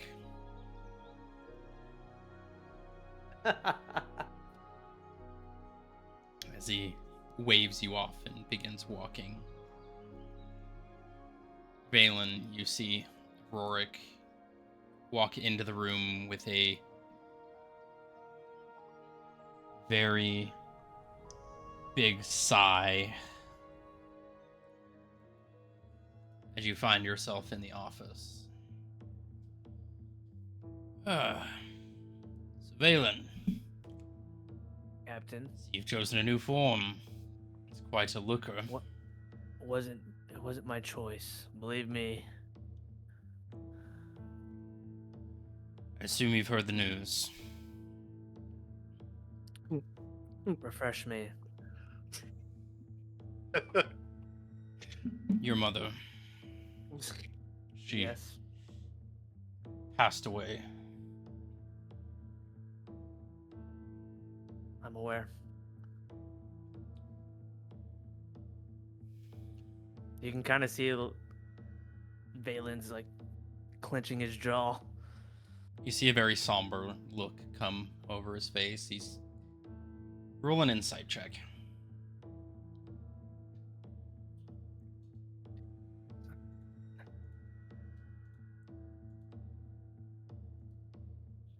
$11.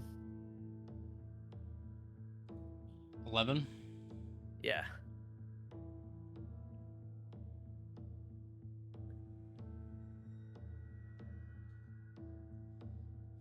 Stoic.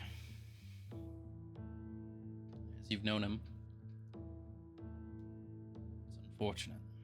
I'm sorry for your loss.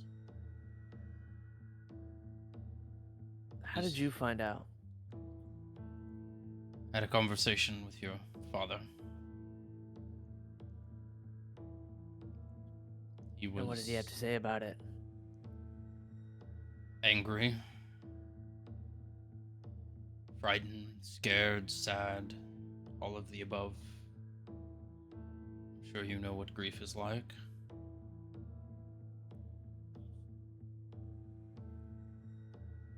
I do. He was informed of the associate, Mm-hmm. and even more so angry, he was told he would not be receiving the body for proper burial.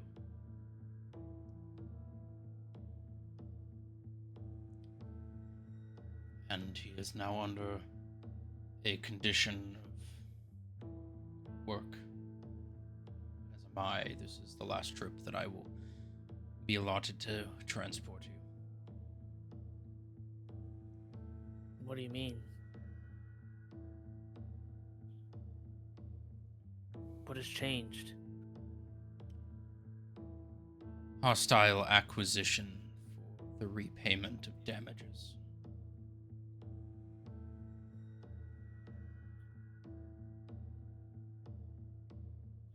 Possibly temporarily, your father will no longer own the company. They are being integrated into the official businesses of the courts.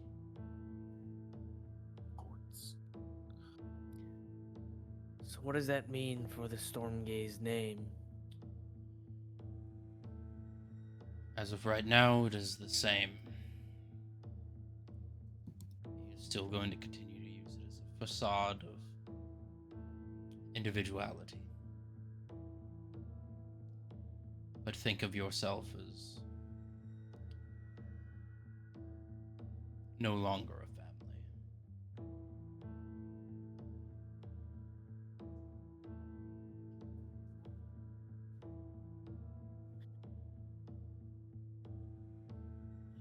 How much time do we have? Things are still in the work, but I'd give it about a week before full integration. As we speak, there are associates of the court that are being sent to Erosia to commandeer assets.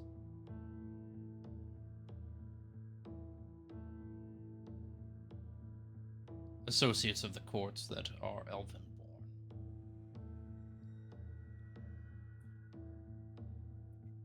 So what does that mean for you? Best case, I'm forced to work for them, do horrible things, and end my own life. Worst case, I'm slaughtered, and so are my family.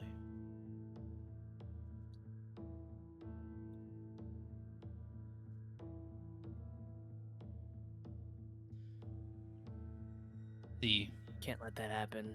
associate is not one to allow the old guard to stand after taking control. Figureheads, yes, but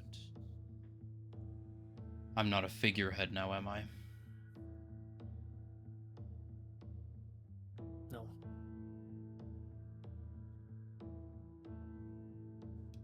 I hate to be the one to ask this, but I feel like in this moment I'd have more compassion than your father would. What hand in this did you have? Me? Little. But some. Enough, as some would say.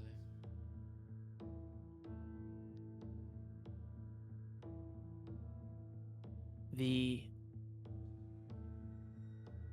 associate that I warned my father about doing business with is the reason why she's dead.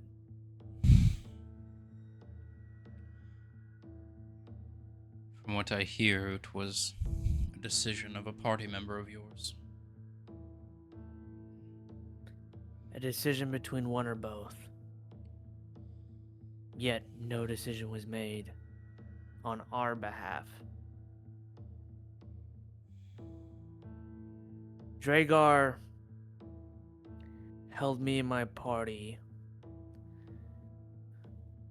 partially captive. And I say partially because we weren't chained up, but I guarantee if we tried to leave, he wouldn't allow it. And in that moment, he asked me to choose. Kill one or both of my parents. And when I refused, And you chose not he to fight? picked. Do you know who Dragar is? Do you know who you are? Because this is what your father is going to say. I don't mean this coming from me, but you know him. I'm trying to prepare you for that conversation because it is not going to be an easy one. I have more compassion in this moment. Where? So, sorry that came out harsh, but you understand why. Can you say that again? That you cut out for me?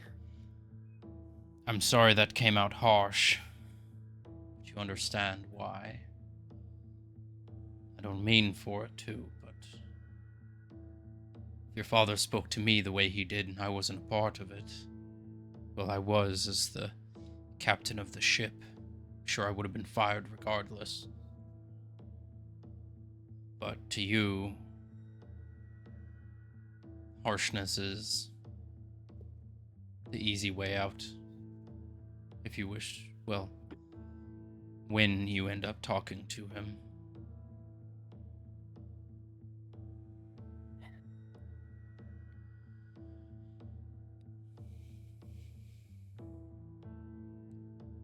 I understand. And I know the conversation ahead of me.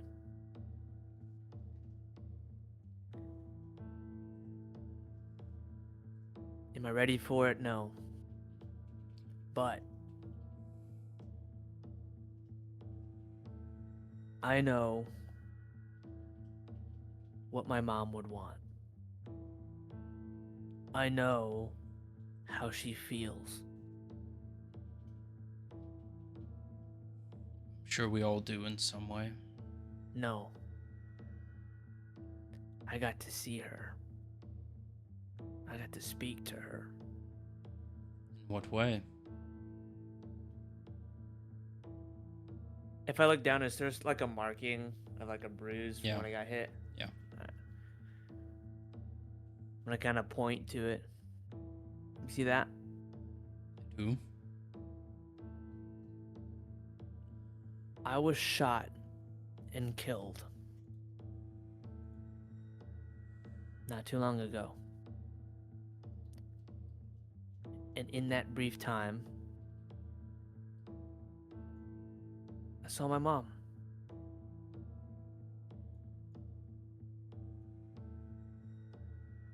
And in that moment, we were both at peace.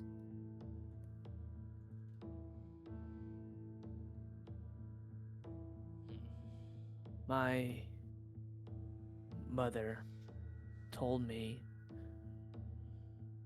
they know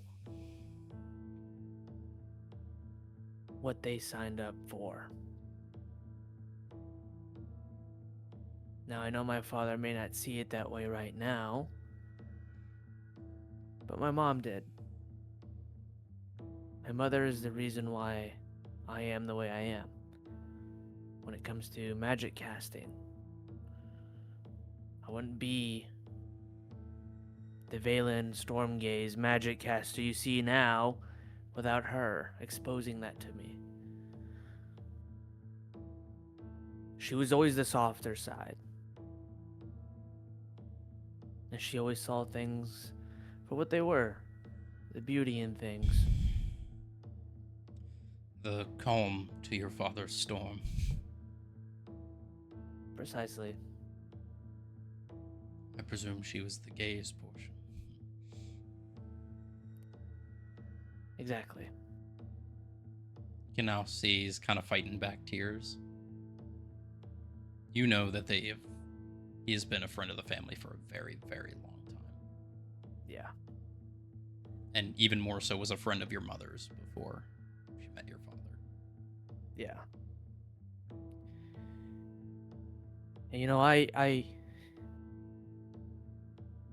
harbored hate as well, and I still partially do.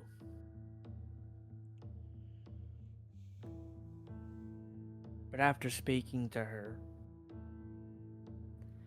she gave me clarity. Auto class.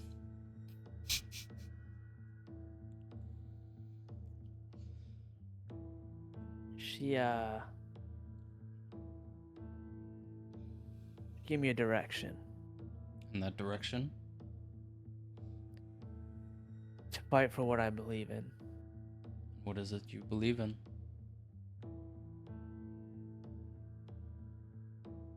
Saving the world from evil and evil people.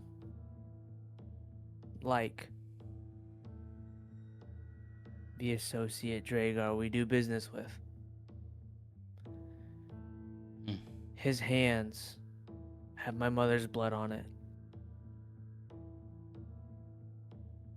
And I promised him face to face something my father could never. I promised him that he would fear me.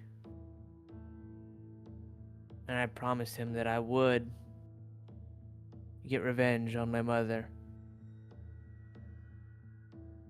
No matter the cost. I see a lot of your parents in you know that. Your mother's kindness, search for good. Of course, your father's stubbornness, anger. But I assume that's why you are the way you are.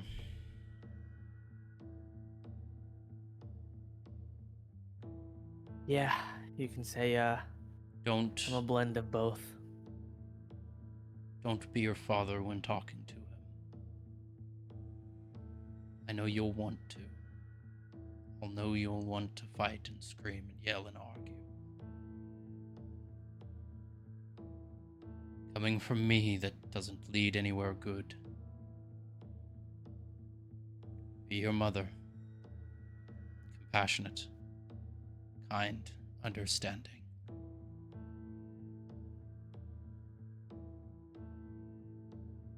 You will. I'll try. Don't let this break what is left of your family. Know that your father is just as stubborn as you. I'm sure he as well won't let this go lightly. You're smart enough to know he always has a plan. Hopefully. Not hopefully. Hopefully he has a plan on his end. He does. I'm sure of it.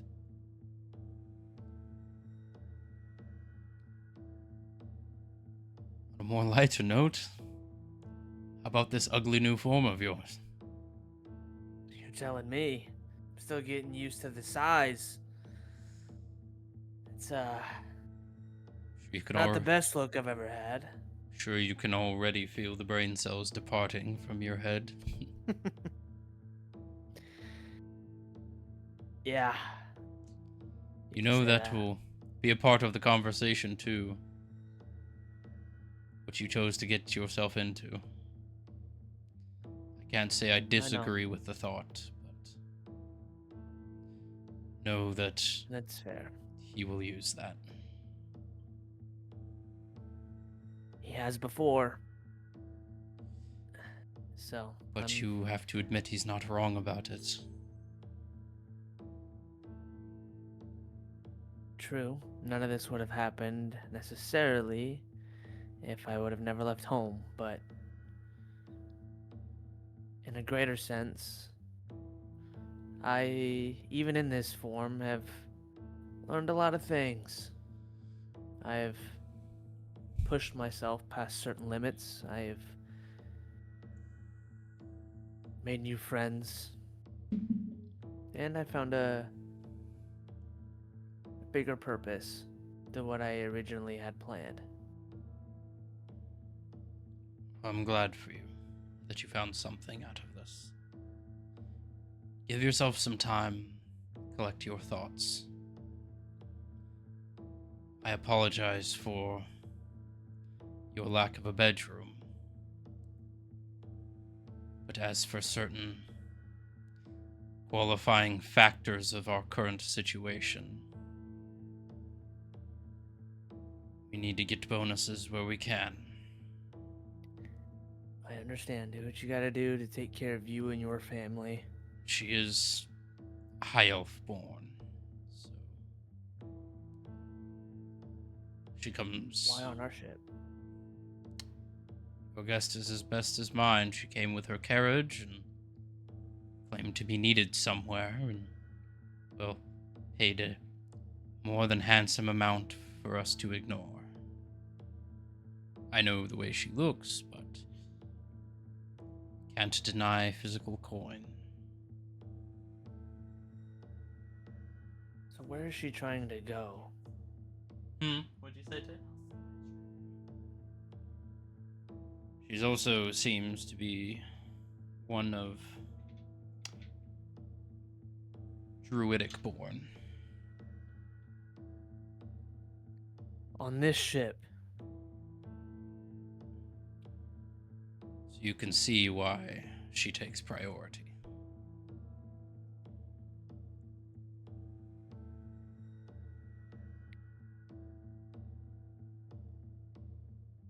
I recommend having a conversation with her. She was light on the details, but it seems she's infatuated with your group, so... Yeah, that. She That's knew kinda my concerning. name before I introduced myself. I found it odd. Quite threatening. Well, did she say it in a threatening manner? No, but I feel like that makes it worse. Or tales of the good old ship crash could have started going around. We have kept Good that old on tight. Captain Rorik, savior of the ship. Destroyer of ship is more how I've been referred to recently. But try to find out a bit about her. I'm intrigued. I will. Gather your thoughts. Before we land, I'll let you have your conversation. I'm letting him cool off. We had not a pacifist's conversation about me transporting you.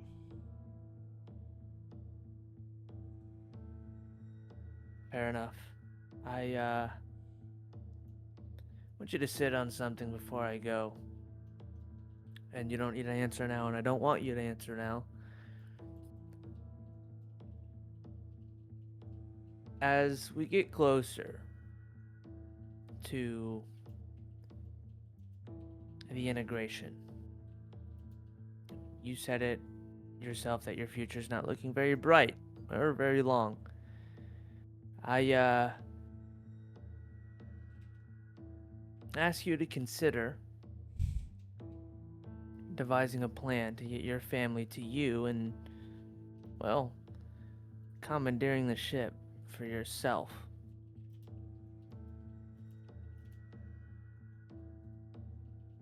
Sit on it. It's asking a lot. And it will change your life forever. But you may not have one.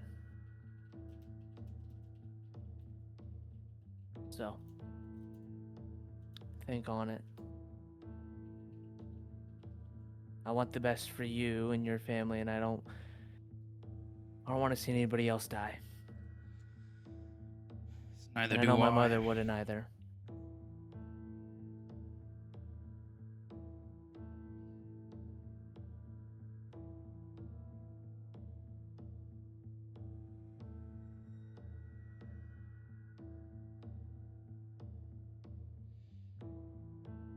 And I'm gonna kind of tap the desk and, well, I'll get back to it. All right. Try to relax. Don't be too stressed. Take some time, think about what you need to say. I've been thinking for the past couple days.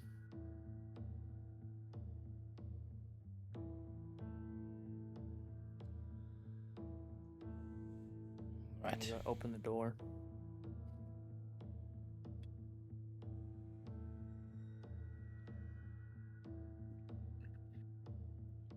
Second. Mm-hmm.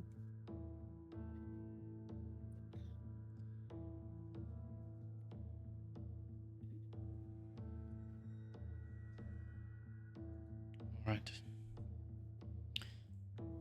So you exit. I do. All right. Bringing us back to the bottom of the ship. Sibylla. You were brought down with 2 druid guards. You arrive down a winding staircase to the lowest extent of the airship, to a small room. There are a table, a few chairs. Looks like some playing cards have been strewn about the table. The two guards walk up to a large iron gate. Click in a key and open it. What I should probably actually do is... Oh my god, this thing is fucking massive. It's my house. It's, for reference sake, let's say it is parked here. And it is about yay size. Just assume the boxes aren't clipping. Well, Lady Sibylla, your cart is right this way. Thank you. I just need to collect a few. All right. They lead you to the cart. So, if you don't mind us asking, what brought you to our fair ship? My cards. My cards always tell me where to go. And I always trust them because they always tell me where to go and they've never lied. Well, of course, you always gotta trust the hand you're given, right? Like in poker. Wherever the gods point me is where I go.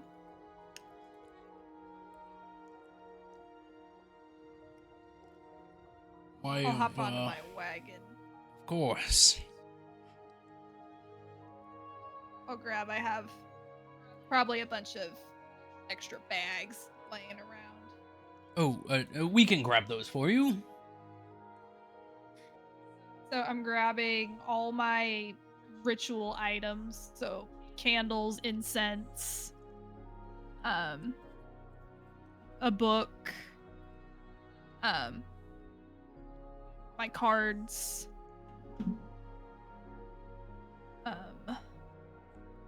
I would probably have a setup with photos of or drawings of my family. I would grab them. Drawings of the party.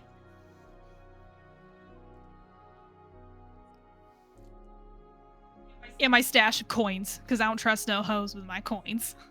As you should. Alright, let's, if that's all, let's take you to your room.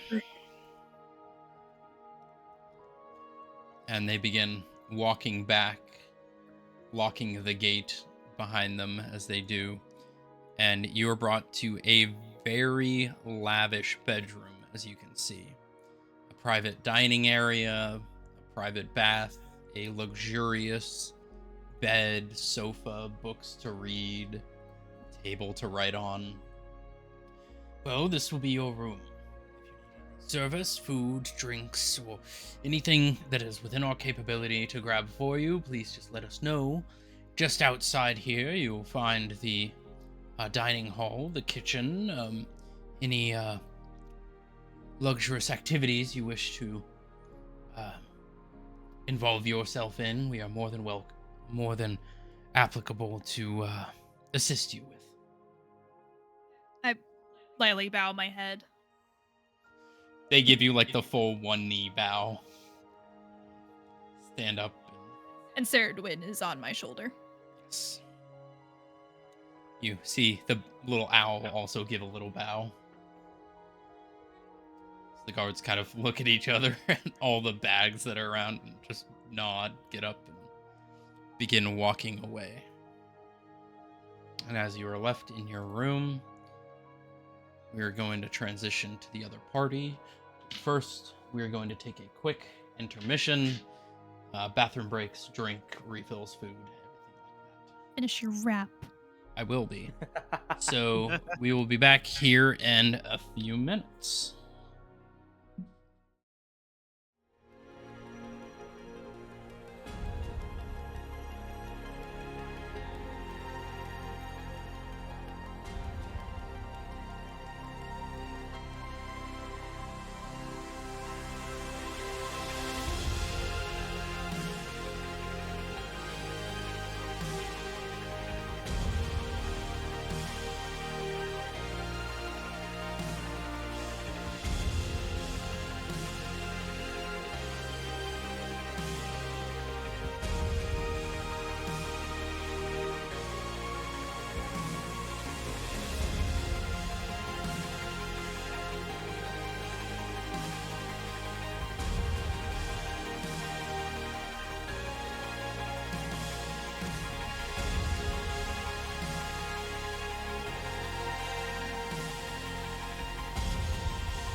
Hey, Zach. I never muted. You don't know. Have you the Dungeon Soup just posted the season finale? Dungeon Soup? Oh, hell yeah. Yep. I'll have to watch that later. Alrighty. Chivos 2.0. Oh my god. So, as we come back from our intermission, we are brought to the deck of the ship, Stormgaze vessel. As you all begin to hear the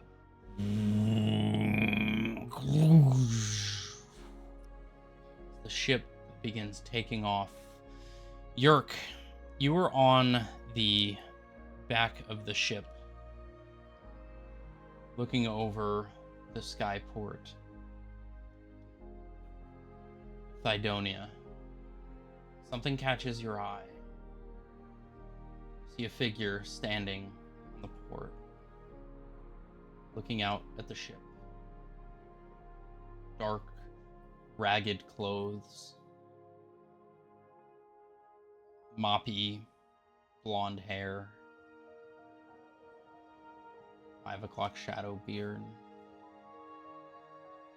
See Kane staring at the ship as it's leaving. How far am I? I fucking knew it. Just curious. Just curious. Boom. You're at this point probably around 240 feet from him. He's just on the edge of the buildings. Well, let's get this man out of here. He pulls out a longbow No, and takes a shot. This is all you see. Yo, what? He pulls out the longbow and takes a shot at him. Roll to hit with disadvantage.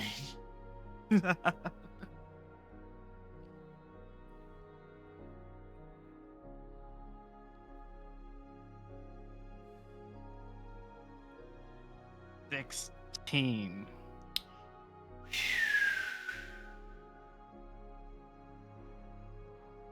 You see it land right next to his foot. He just looks up.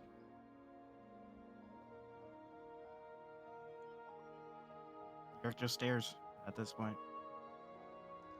The ship begins rising into the sky, heading westward to the city of Litheron. To what awaits? Who knows? So for those that are on the top deck of the ship, what are you now doing? Specifically, Theo. The ship has taken off, the rocking. This is the first time you've been on an airship, correct, Theo? Yeah. Go ahead and roll me a Constitution saving throw.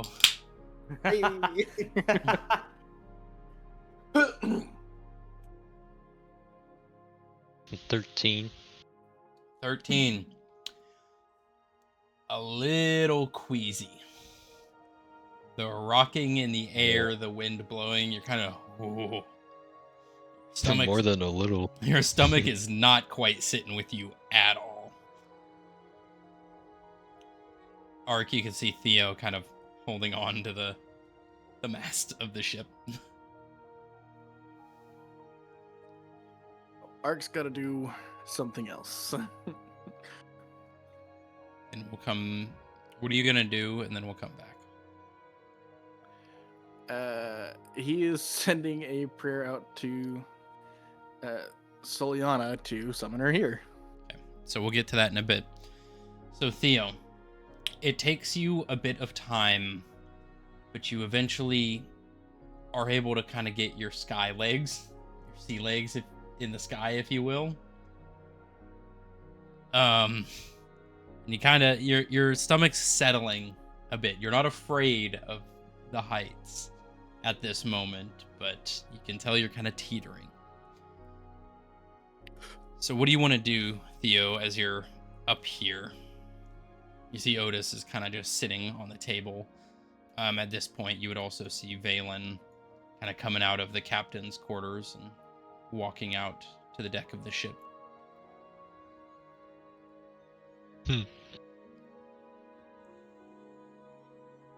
Is there anyone driving? Or, like on the wheel? You can see that Captain Rorik is has come out and is up on the helm of the ship.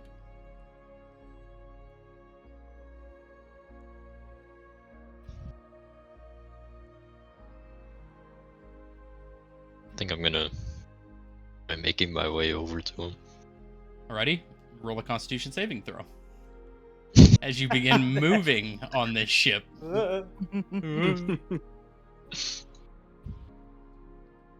Ooh, 8. 8.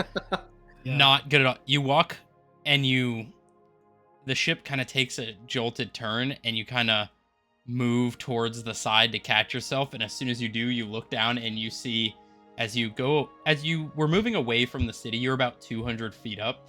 Now that you're off of the city's island, you look down and you see about 1,500 feet below you.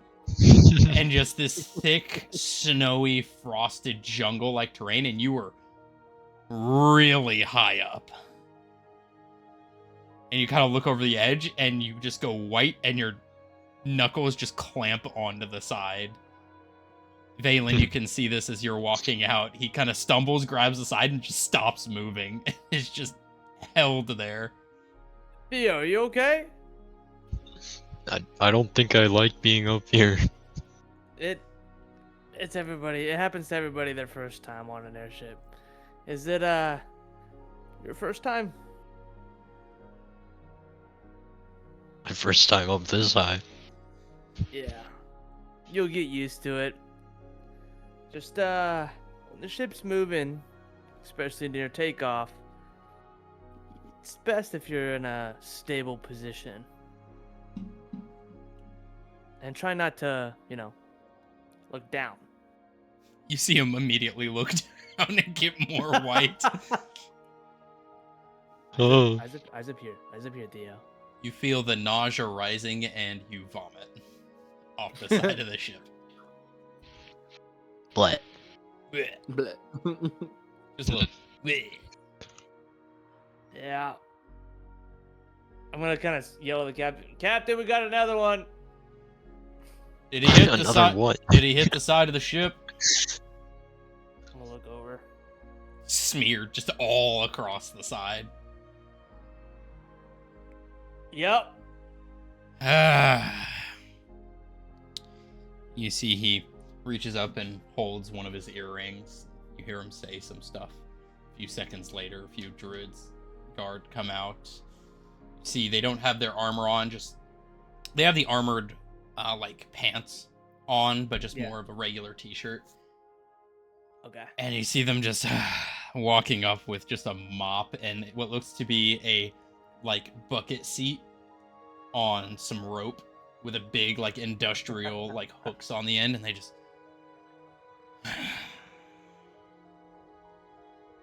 you mind getting him maybe down to the lower ends? That may be better enclosed space for him. Yeah, I got it. Theo, follow me, and I'm gonna kind of like put your arm around my shoulder. You just completely wobbly legged the whole time.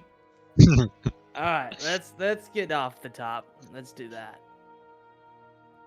Please. As you all kind of get to the lower extent of the As we phase through the floor. as you phase through the floor, as you come out the bottom door to the stairwell, Theo, you are immediately met with one of the nicest kitchens you have seen in a long time. They have every pot, every pan, every ingredient, every type of meat, vegetable, fruit, I mean, these knives are probably worth more than Nikolai's shop. As you immediately walk through this door, your eyes just go Alright, here we wide. go. As we walk through. Got a pretty nice setup here. Yeah, of course. You are on a Stormgaze vessel, after all. Hmm. Have you ever been in a kitchen like this? Can't say I have. Your Well, your family must have a lot of money, huh? have you never heard of the Stormgaze family before? Not really, no. Well, we're very well known in Erosia. So. I mean, it's not everybody that has an airship. But, yes, they're well off. Trying to refrain from saying Like just one parent. stupid rich. No. Yeah. Well, not just saying that, but like, my parents are instead of my parent is. Fair enough. Might be He's a little catching early himself. for that. Yeah, he's like, yeah, you're well off. But, based off the food you've created, I mean, by all means, if this makes you feel less uneasy.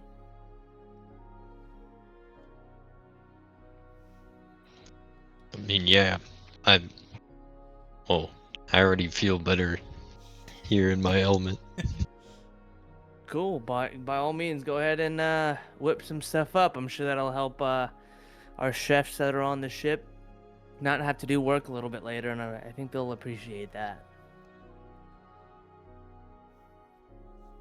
I just go straight to the kitchen. All right. But Right prepare in. for a lot of mouths to feed. How many? You would say the crew is roughly about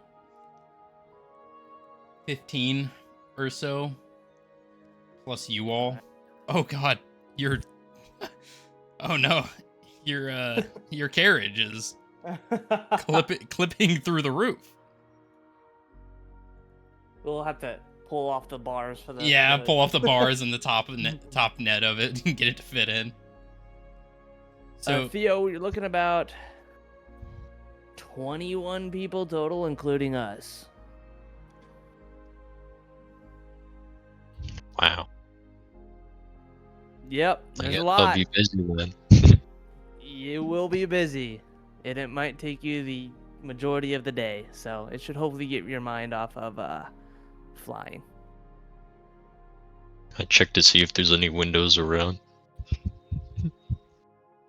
there are windows, but they do have the shutters closed on the inside. Okay, you good. You can open them or close them. They're like Nope. they're like ballast heads. Nope. So you can like slide them open. They're more of a circular type of window that slides open and shut and locks shut. Like the bulkhead style windows that you would see on like cruise ships. And Yeah. they're all shut. You see one's kind of loose, you immediately go over and lock it and pat it pat it shut. But Theo, what are you planning on making for the lunch later?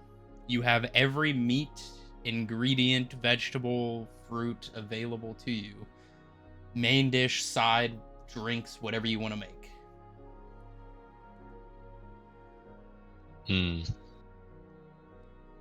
And if you want to add any special ingredients to them, you can as well. You were given your the meat of the Banshee Hawk back. Oh, I was? Yeah, she did the reading and then gave it back to you. Okay, I thought she like ate it or something. No, she gave you back the Banshee Hawk meat.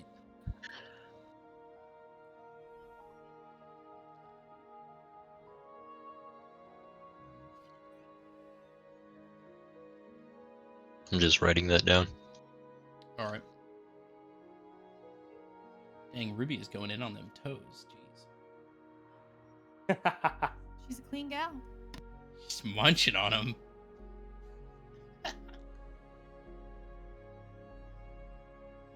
Ooh, get it. Let's see. I'm gonna make like a chili type of thing. All right. What are you adding to it? Some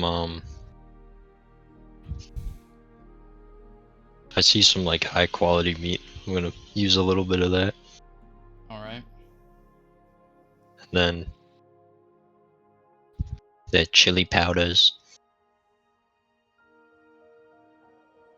Some peppers. All right. And then I think.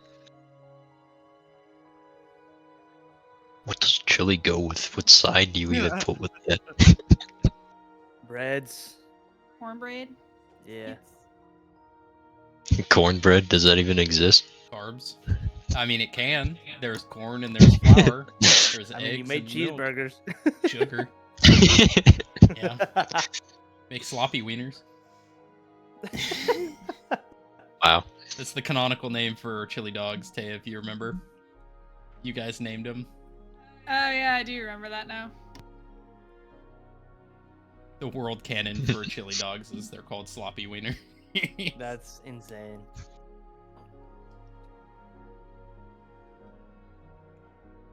But some sort of carb type bread of sort. Mm-hmm. You know, Any they're bread like you want. potato wedges. Ooh. All right. Go ahead and roll me a cooking check with advantage. Advantage. Yes. You are in your element. You are given all the facilities.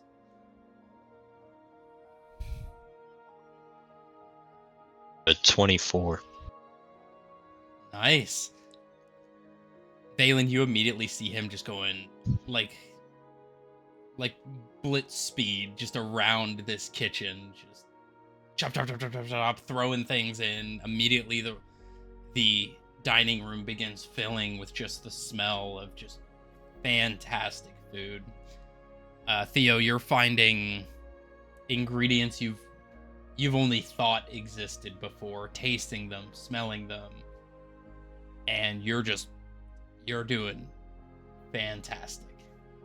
You're right where you need to be, and the feeling of unease and nausea, vertigo of this ship just seems to melt away in the back of your mind.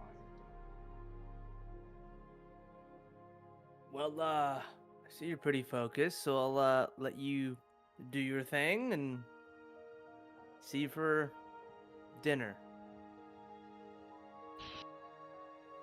Yep.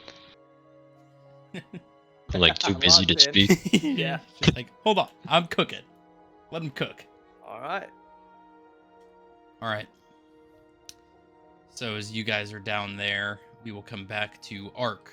You said you were going to say a prayer.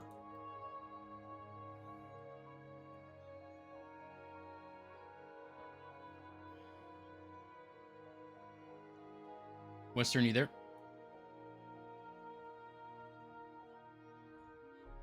Yep. You said you were going to say a prayer. Yeah, he's going to try and summon Solar with us.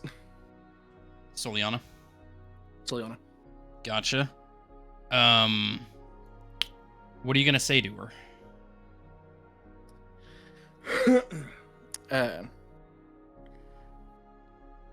It'll be. I pray out to you, Soliana. We are moving from our original location to a new one. If you wish to join us, please come to my current location if you're able to. But don't make it too flashy. There was a bad experience last time. Go ahead and roll a religion check with disadvantage.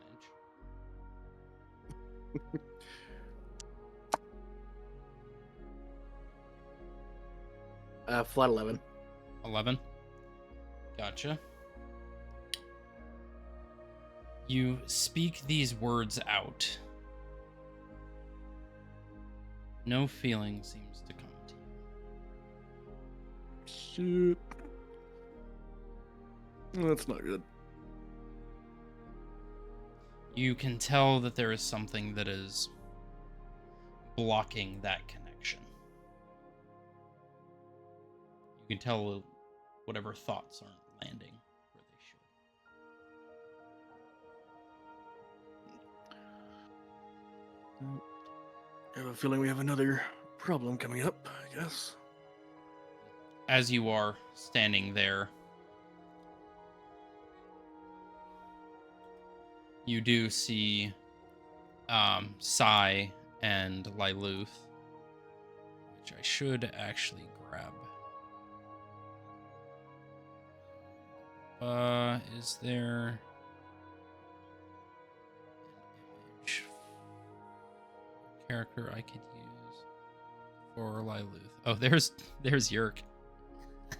Oh my gosh. Yerk after Thea's cooking for a few months. For real. I will Big bag. Yeah, that's a big bag. definitely big bag. I'll just add another one of these. I'll make it a little smaller. I'll say that's Lyluth, the smaller one. But you see Sai and Lyluth at the end of the ship. You see Lyluth just her hands on the edge of the banister and just peering over, just wide-eyed. You see Sai just standing there, just back leaning on the front of the ship, just eyeing the ship, scanning it almost. No, Ark doesn't have anything to do with those two. Yep. Honestly, he's just there to help, so he's not going to interact with them too much. But he will go over to where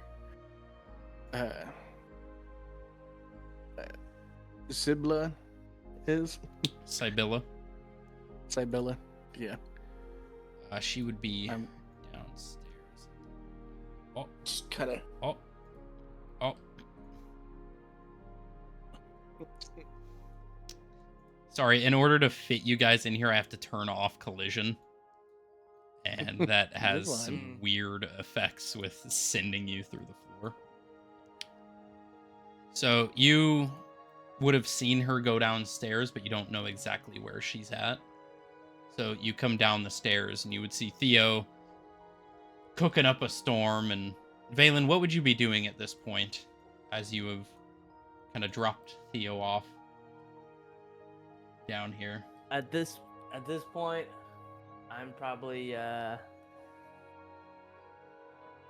go to one of the rooms and just start setting down my stuff. So you would have been right, left room. Which one you want? I'll probably take that room. This one? Yeah. Gotcha. Yeah. Okay, so you walk downstairs. You don't see Sybilla, but you were Well, you were told he would know. she would. Yeah, he would know she was in the very nice room, and being here last time, he would know the nice rooms with the commoners' rooms. Gotcha. So you'd walk over there, and you would see the large, lavish door. He'll give a quick knock on the door. You will give a.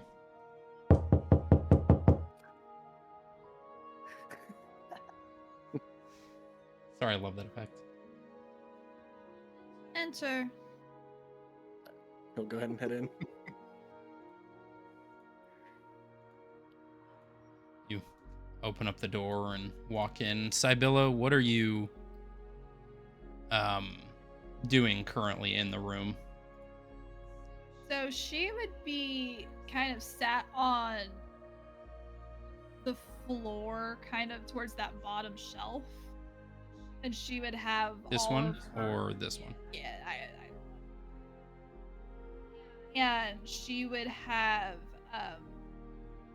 basically her family altar set up, and she's going through that ritual, but her eyes are glossed over, like she's in a trance, but she's with it. Gotcha. I'm sorry if I am disturbing you.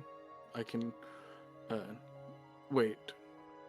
We were just finishing, and my eyes go back to normal, and I blow out the candles.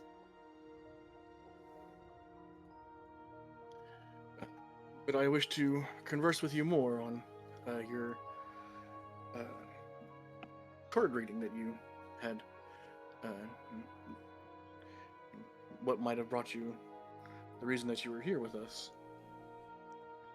Probably more of a dinner discussion, so I don't have to have the conversation 5 times. I can explain to them Oh, for you if you need to. well, are they But out there? They are all doing their own things currently. So I think it'd be probably best just to get a head start on gathering information, if that's fine. But, like I said, things can get misconstrued coming from other people, so Of dinner course, should but be soon. of so course, but it's I'll wait also. for it. Then I just have some few questions, if that's fine. I can answer your questions, but I'll still have As far as I understand it, tarot reading is a divinity type of magic, correct? Yes. Do you have a patron that you follow? I have multiple. Well, those who guide me, whoever I need guidance from, that's what helps me. Okay. Do you know the changes that are happening around us? I know of many changes, which is why I wish to have a full discussion with everyone. I know many things. I see. Are you here to help us? Yes.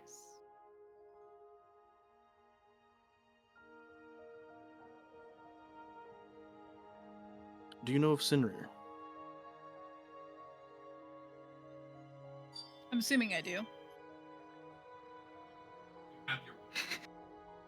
Oh, unfortunately. You have your but bonus, yes. so yeah. Have you ever met his assistant, Wilma? Have I? No, but you definitely know the name. I have not met Wilma, but I've. Just for Taya, for canon reasons, just imagine you know everything from the first campaign. Okay. Well, Very well. almost Well, everything. Everything up till the end. Yeah. Again, I am sorry to have disturbed you. Oh, it's fine. Life on the road is always being disturbed. Ark will take his leave. Right. You can see that this door is also open. Valen is currently putting things away as you're walking by. Valen, Yeah. you doing all right? Better.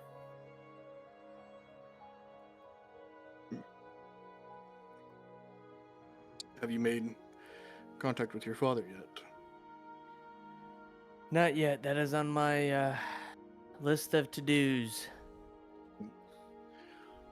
I wasn't sure if that was something you had to do recently to gain this use again of the ship. No. Luckily, Captain Rorik is just ready to go.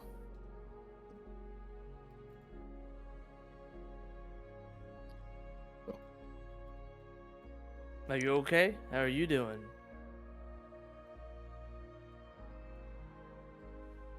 Been to a dark place I shouldn't have ended up at. But I think I should be fine for now. A dark place? What do you mean?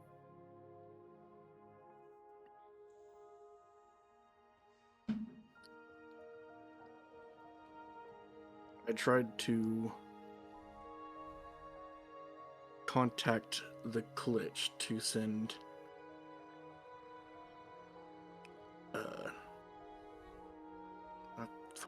Kane to the Fungeon. out of anger.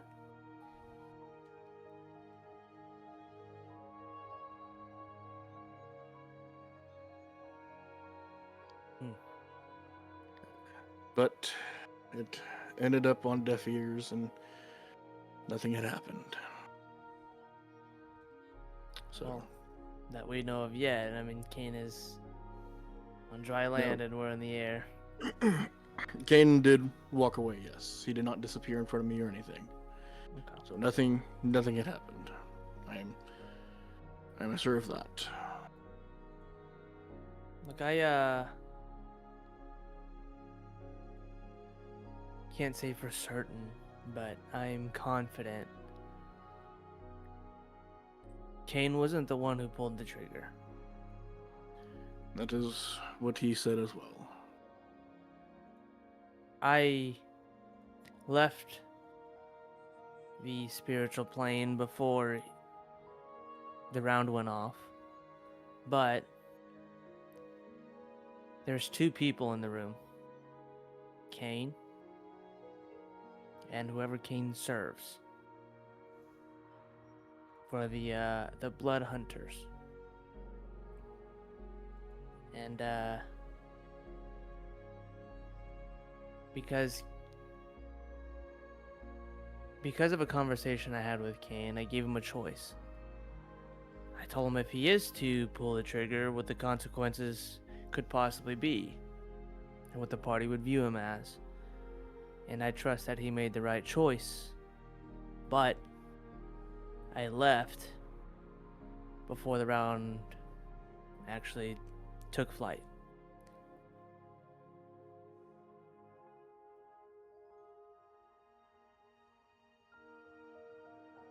I don't know what the best option would be if he did return.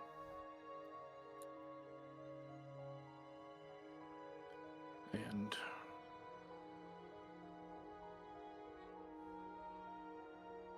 I wouldn't be honest to know what to do if he did return.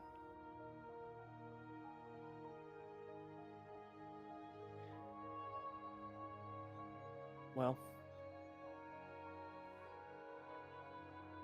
I think it would be up to Kane, really, to plead his case. But does It'd be anybody know up where to he's us. going? No, but if he does plead his case, it'd be up to us to decide if we believe it or not. It would be, and I've already made my choice. It would be you guys. But for now, I think that's just a future problem we will have to cross the bridge over when we get there. Yeah, that it's a tough one. But if anybody knows what it's like being on that side, it's me. I definitely didn't kill a party member, but I know what it's like for others to view you a certain way that you're not. So I think in time, when the time comes, to just, hear him out.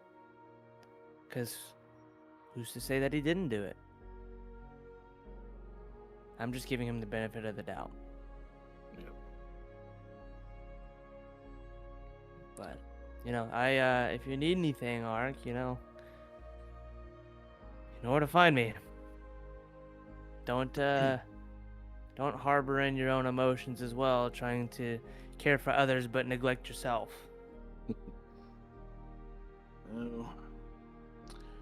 Bad habits tend to be hard to break. I know. Uh, That's really close to home, actually, on that statement. Does Ark still feel his connection to his sorcerer side, or is that gone since his last dealing with the Twitch? You still feel it. Okay, good. Okay.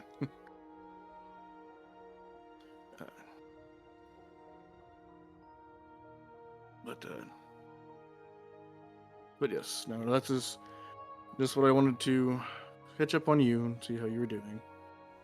I'm better. Appreciate you for checking in. There is a gravesite for Wilma.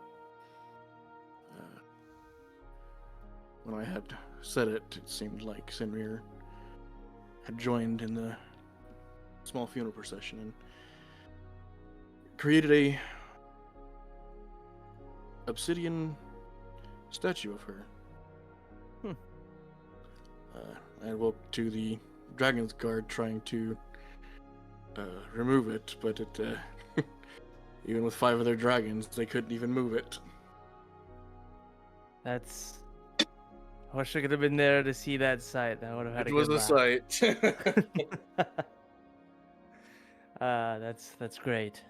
I wish I would have known about it. I would have paid my respects as well. It's kind of odd to say, paying respects to a demon, but Imp than demon, but yeah, well, I saw her true form when I went to the spiritual plane, and she does not look like how we saw her. I'll say that. I imagine so. What do you mean? It would be standoffish to try to convince people in your demon imp form than in a Yeah. cute little ram form. Yeah, I very much prefer her little ram sheep form. So, but I'm glad at least she got a headstone. Yes, I am as well too. But I'm going to go and check up on Yerk next. All right. So you begin floating upward.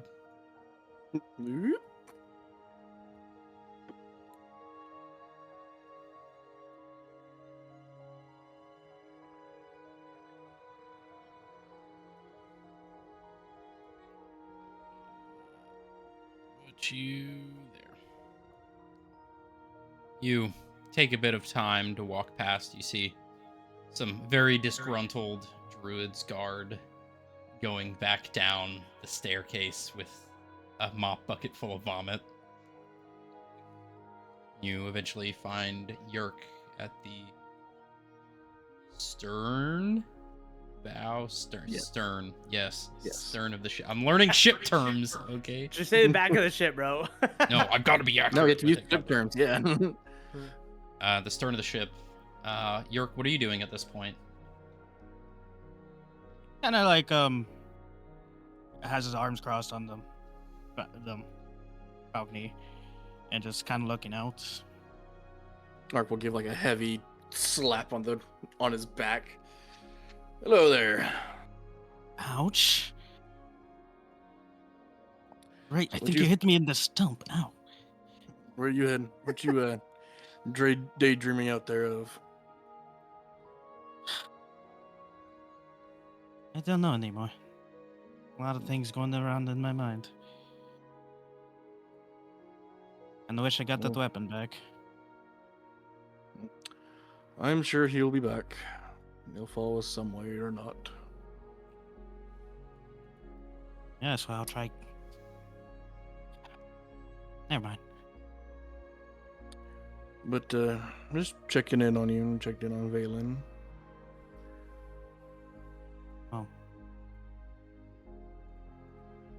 To be completely honest, Ark.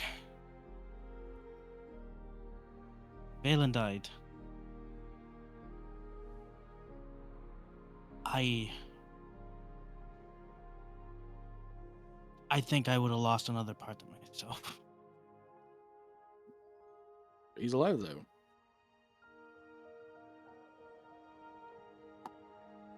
If I'm he's very not happy here, for that. if he's not here with us currently, which he is, then he would be dead. Yes. Yes. So he's not dead. No, yes, he's alive. Well, now. Glad.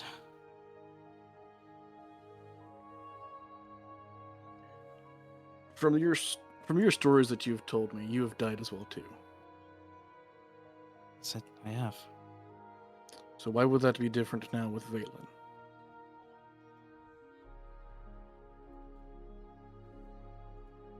You both had the same experience of crossing that line and coming back.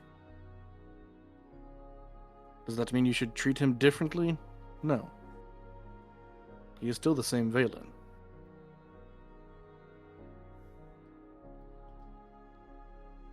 No, I know. I just.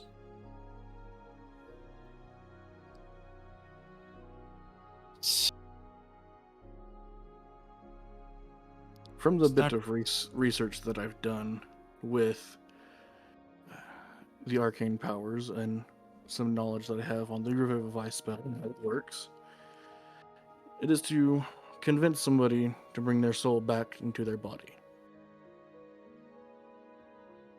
He had the option to stay. He has the option to stay dead, but he came back.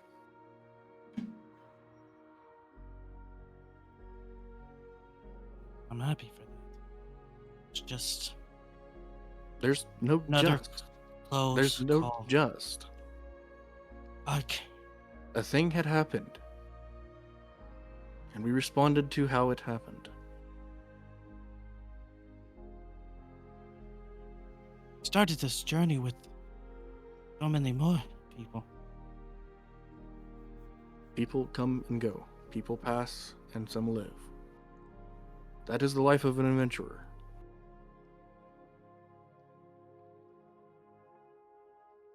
Even in Sure, the if I've wastelands. mentioned this before to you, but this is what that life is. This is the current life that we are living.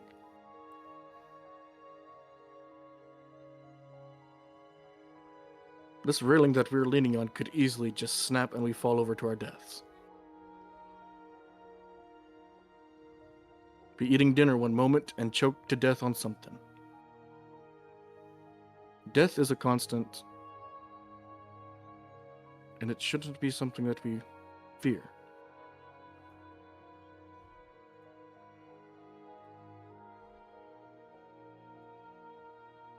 We know there are ways to bring people back if they choose to come back. There are ways to heal people if they have been damaged.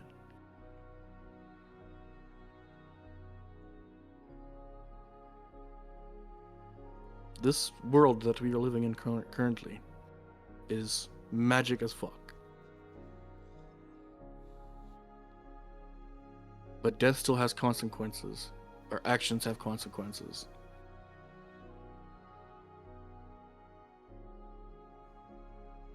The past is the past. The present is now. And the future is unknown.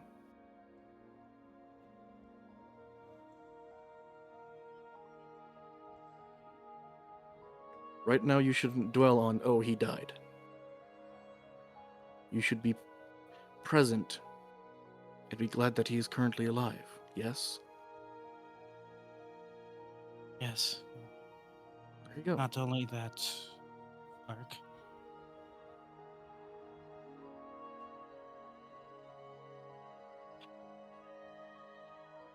I think I made the wrong choice with Julio. Then that's what it is. You made the wrong choice.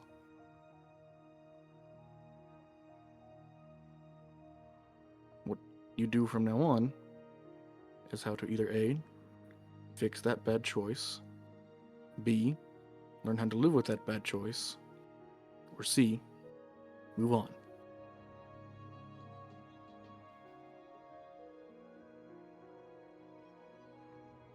If you're not sure how to fix that bad choice, then don't dwell on it and move on. I'm not just gonna move on from that.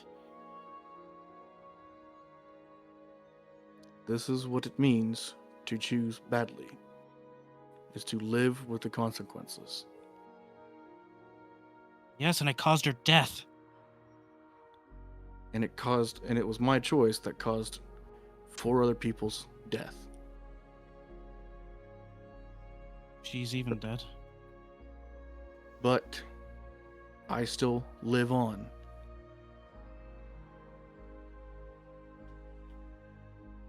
You said it yourself. You don't know if she is dead. So then, how do you know if you did make the wrong choice? Or even the right one?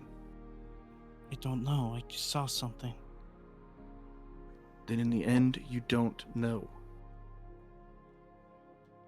Then it shouldn't be something to worry about. She had It the is same something to markings. move from. It is something to move forward from. Why are you so nonchalant about this? Why? Do you know what is happening right now with her?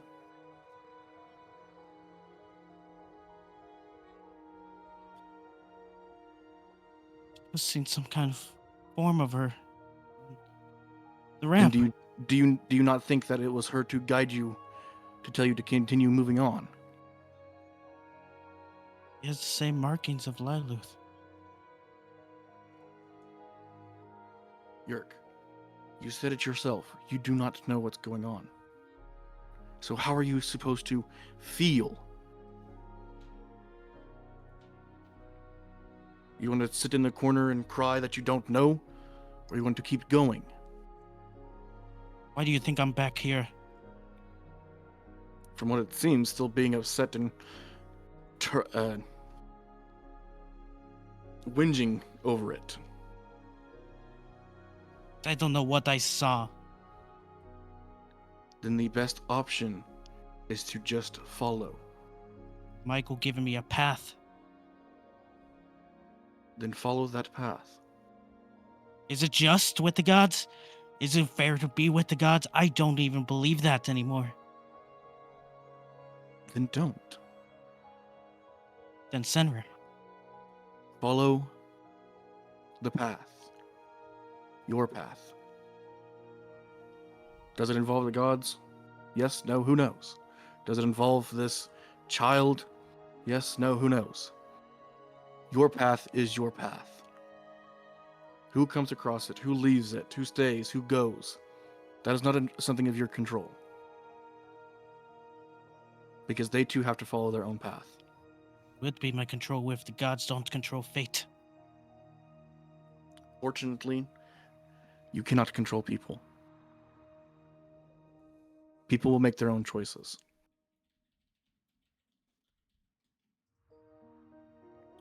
With or without the gods. Still could have done more. And you're just going to wallow in self-pity that you could have done more? Wallow over the past? Or stay in the present and keep going?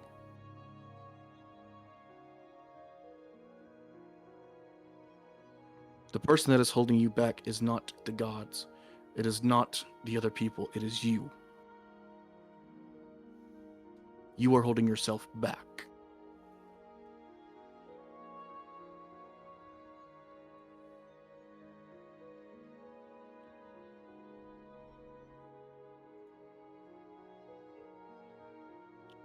Because I'm scared of what I would become. What you become is unknown. And there's no point in being scared of the unknown. Because it's just that, the unknown. But because it's the unknown, means that you can shape it to how you want.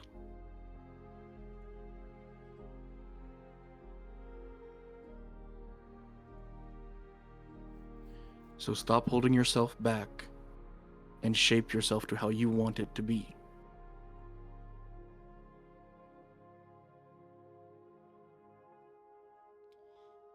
About this time, you hear Rorik shout out. You guys turn around. You see, at this point, Theo would be up on the ship, up on the top. You hear Rorik yell out, "All right, everybody. Dinner time is about. One of our guests actually cooked a meal for us today. So, those that are crewmen, you can stay on the ship deck. Those that are guests of the ship may eat below. Looks like we are going to be about a quarter of the way travel. So get settled in. The rest of the day will be upon us soon, but get your food while you can." Ark will give him another slap on the back. Come, let's go eat. And I know this new Sib is going to tell us everything that she's wanting to explain of why she's here. So it'd be best if you join us. Fine.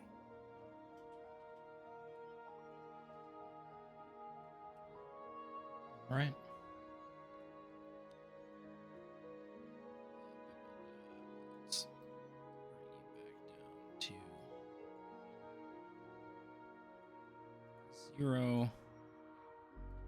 You down. Bring you down.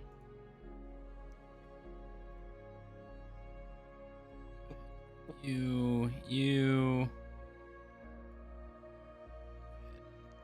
I'll go ahead and just set Otis in a chair. You guys hear some guards speak out. Or actually, at this point, it'd be Theo. Dinner's ready. Head out and take a seat. All right. Where do you guys want to sit? Don't matter to Ark. He'll take whatever seat you can. You think at this point, York is just gonna lean against a wall, so I feel like if he's gonna sit, he's gonna pass out. Cool guy, kid. Cool guy. Of exhaustion. Yeah. Gotcha. Valen, anywhere particular? Not really. No. Cool. Gotcha. Go ahead and also bring these two down. They are going to have a seat kind of not with you, but still within earshot. Theo will sit here. You get a knock on your door. Villa. Can I read a card before I go to dinner with them? Sure.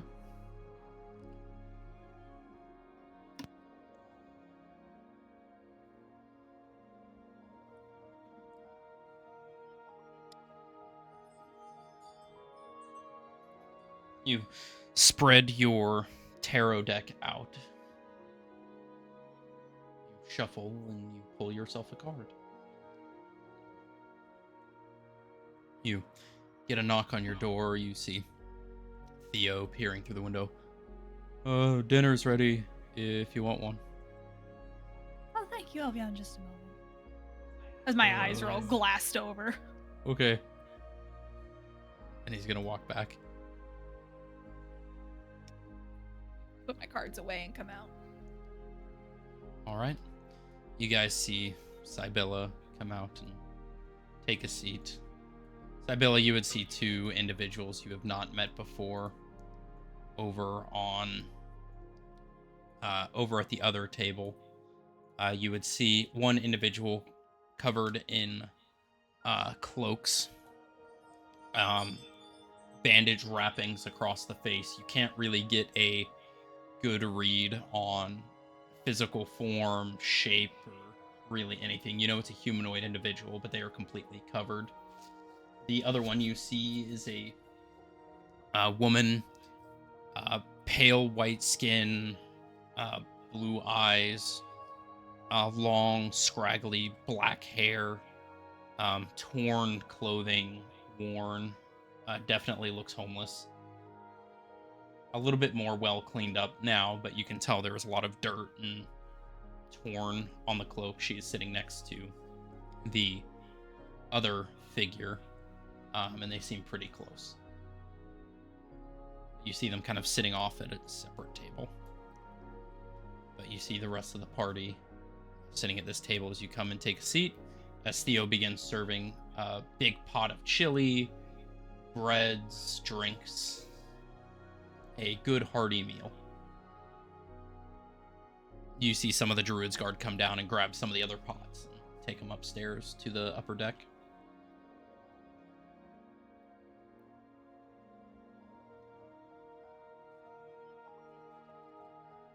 You guys all see Cybella come and take a seat as dinner is served. So you're the one who's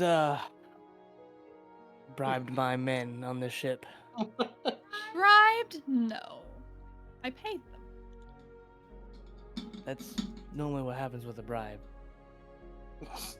Normally, a bribe implies that I'm going to threaten them with something else. I simply offered money and paid my way on the ship. That's how purchasing works.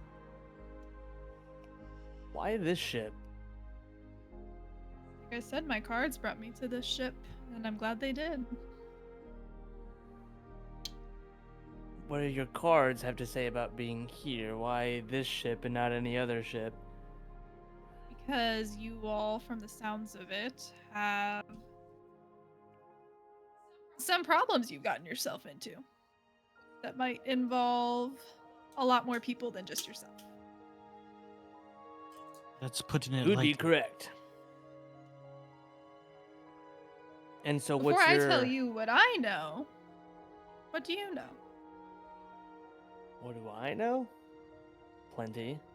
Why But are I you don't here? go, this is Oh my ship. So why are all of you here? Not just you. We Or are you the king of the ship? I say sarcastically. Some would say so. But the party's here because we're a group of adventurers and we're utilizing an airship to get to where we need to go. Which is? A You don't know where Lithron? we're going, but you hopped on our airship. I want to know what you know. You would hear Yurk say Litheron, which is where you expected. Perfect.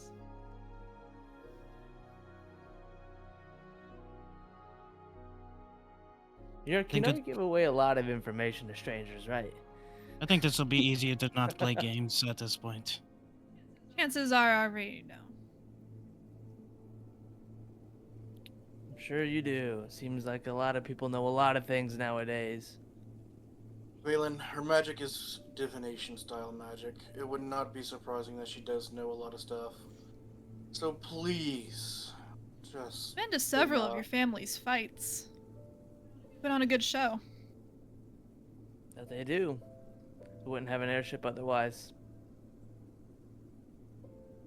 Have you attended some? So many. So you're an enjoyer of the sport. Oh no. I simply went because that's where my family went, and that's what's expected of us to go to. I find the whole thing barbaric and quite horrible, but I know your family and what you do. Do you? How much of him do you know? DM. Ground up pretty much everything. Do I know about the recent problems? You would. Here you're hurting for business. Such a strong hold on a strong business. Why let it go so quickly and so easily? How'd you let that slip? It's not for me To become a dragon? It's not for me to hold. The business is something that I walked away from voluntarily and know not to become a dragon, as I'm sure you know. This is not my form if you know my family. Oh, I know, but why walk away from all of that? Why walk away from such an inheritance and riches? Great question. I wanted to walk away to experience life on my own and to develop a name for myself. Obviously, you know, in the elven culture, can seeing from your ears, is that we have a very strict culture in the way we view people, do things, talk, and live. But I wanted to change. I wanted to break the mold of who I was supposed to be and be who I want to be. Left it all behind. Well, not all of it, because you still do use the supplies available to you, so you clearly don't mind Right. bending some rules, Right. some of your morals. I wouldn't say it's immoral. I'm utilizing what I have available to me. Utilizing your blood money? Some could say that. I mean, I'm not shaking a stick at you. I left to see the world as well, but interesting. So what brought you all together? Was there a common goal amongst you all, or just situational? The fate of the world? How many of those fates? How many can you count? At least. How many do you have? How many do we have?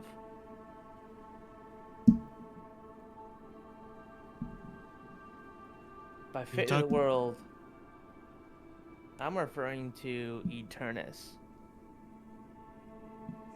Prophecies? That's the one. Which prophecies do you have? I believe we have 3 of them. Three. Which 3? York, do you have the notes for them? And like a paper is what I'm referring to. We have the prophecy of war, famine, and pestilence.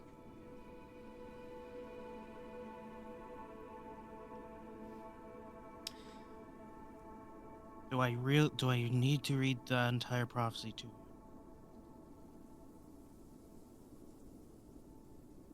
Well, not the entire, but which of the prophecies do you have? War, famine, pestilence.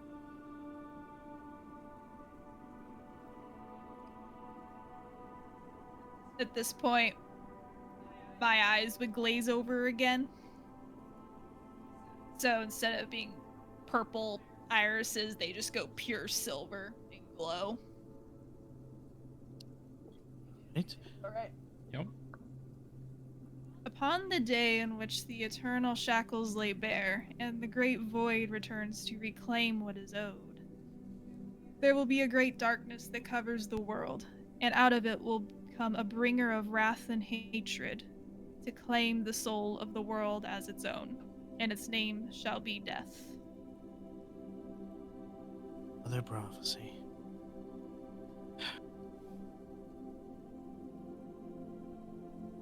Alright.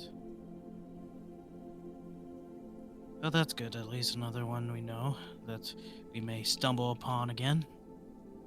May will. Because it's our path, is it? Yes. So You're what is being your guided. role in this?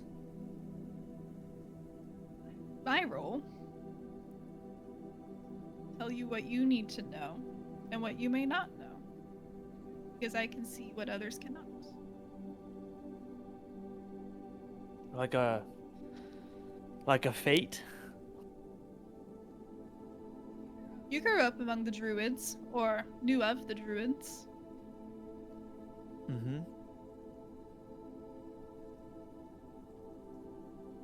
We can see past things beyond this material world. Be granted information that others don't. So, Valen, Yeah. as she says this, you kind of start to realize that she is nowhere near the league of your family. She is way higher up the food chain. Druid Council, Druid Guard, Druids, the elite, then your family, then elves, half elves, wood elves, common folk. She is very close to the top. And it kind of Gotcha. clicks in your brain as she's saying this. Like, you're starting to realize why Rorik was acting the way he was. Yeah.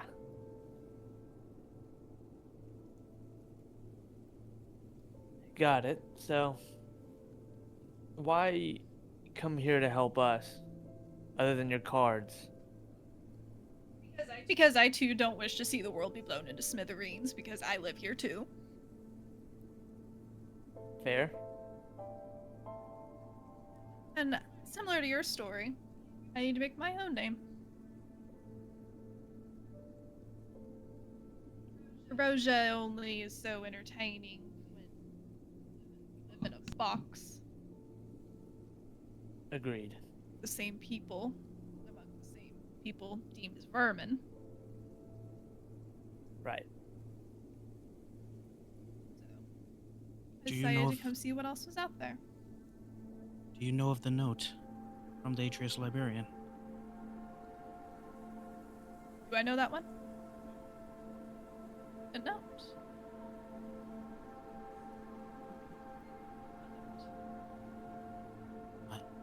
It would be useful to us. I think you should know, I guess. Go to the place in which the stars absent and the sky has an insatiable hunger. There you will find a tree lay asunder, and a world severed from the divine. There you will find a monstrosity born of the eternal abyss, and it shall save us all. Signed by the Atreus librarian.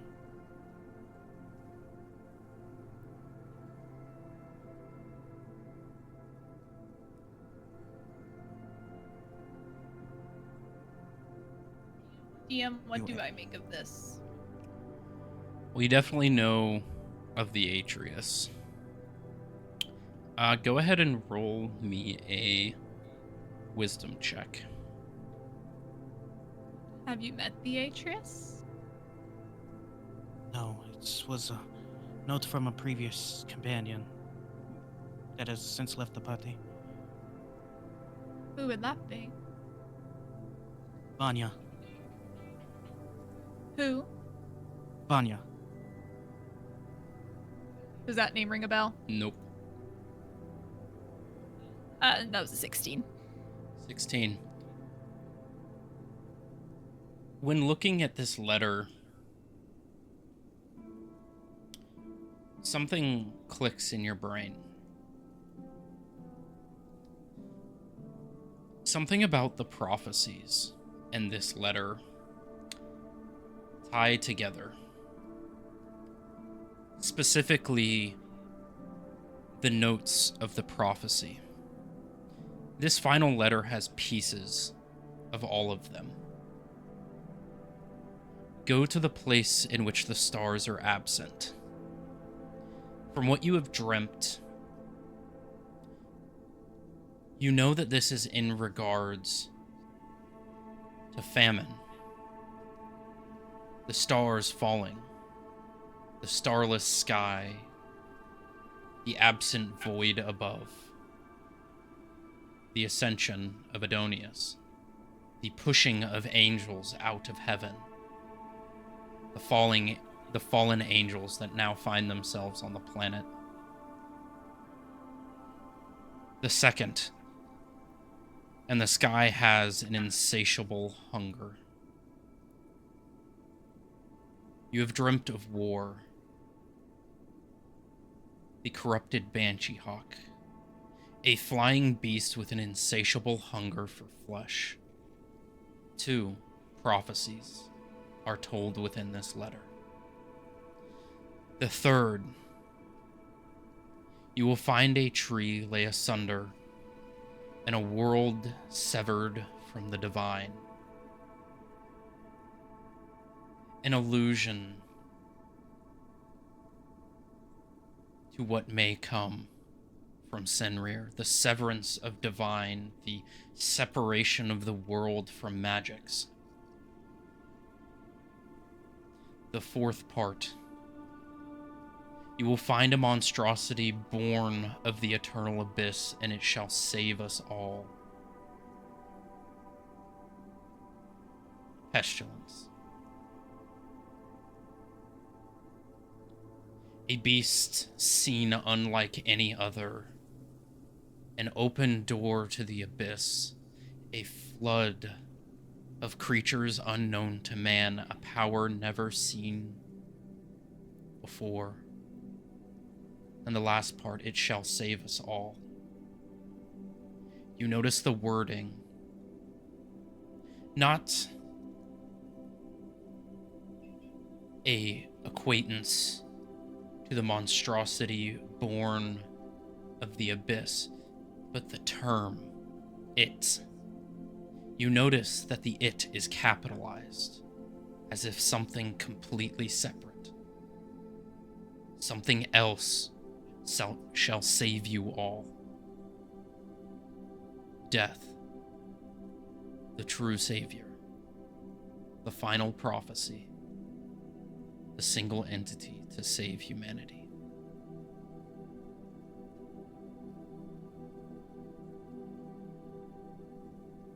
This comes to you as your eyes gloss over. As you speak these words of the final prophecy, the letter produced to you, it clicks. The visions, the dreams, this party you've seen in your own mind from miles away. Things start clicking into place. And then you feel it. Slightly at first, but it grows. Immense. A pressure. Close. Dangerous. Lethal. You feel an aura coming from the other side of the room, these two individuals sitting off on the other side. You feel a very dark presence from them. One of something ancient. One of something evil. Lethality. Suffering. And your eyes come back to normal. Do you relay this to the party? Or what parts do you relay to them?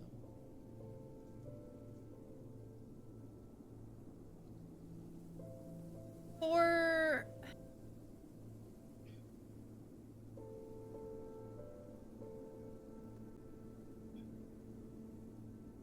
my medallion of thoughts, does that allow me to speak into other people's minds? It does, if they allow it. Okay. Can I get into all of their minds? You can attempt to. You all can feel something scratching at the back of your head. Whether you want to let it in or not is up to you. Valen, Ark, Yerk. Would I recognize what this feeling is? You've felt it before. I get a really serious look on my face. I recognize what she's trying to do, and I'll let her in. Same with Ark. Yerk just cocks her head at. What was your character name again? Sybilla. Sybilla. Idilla. Just cocks his head at her. I raise my eyebrow at him. Alright. Let you in. Alright. I start relaying that information that you just gave. Get those two off this ship.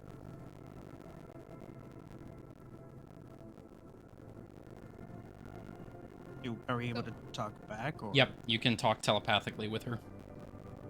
So I relay everything that you just said, Yep. and then emphasizing they are dangerous. They are a problem. One of them is unkillable, supposedly, and the other. Why are they here? Who are they? Who are they to you? Yerk just looks at Valen. One of them, Liluth, the woman, she was a childhood friend. The other, Sty, the one with the bandages, is her +1 that was unexpected, but seems to have a really deep connection with her. Been clouded by them both. They are Liluth, not I what only they know seem. of looking for help. So I only Help is showed not up. what she seeks. Yeah.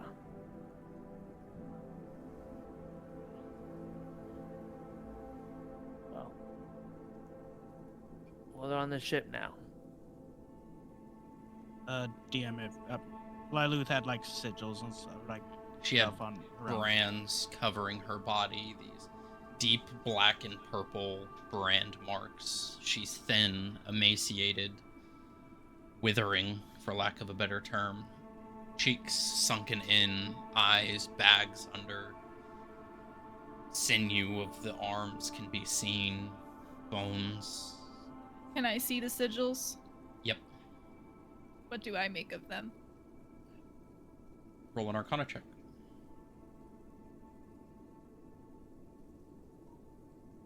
15. These are abyssal runes. Not magic of this world. Magic of the abyss. The void. The space between, locked away from the sight of every other dimension. Not hell, not heaven, not the ethereal plane, the abyss. Have you known this Lilith to be of the abyss? The No. void? What we know so far is that she's being used as a battery of some sort with this cult that is aligned with Eternus.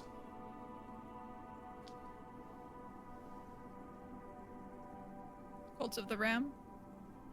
Yes. Nope, it's different. Oh, it's different? Oh. Yeah, Cult of the Ram, or otherwise known as the Followers of the Broken, they're Senrir.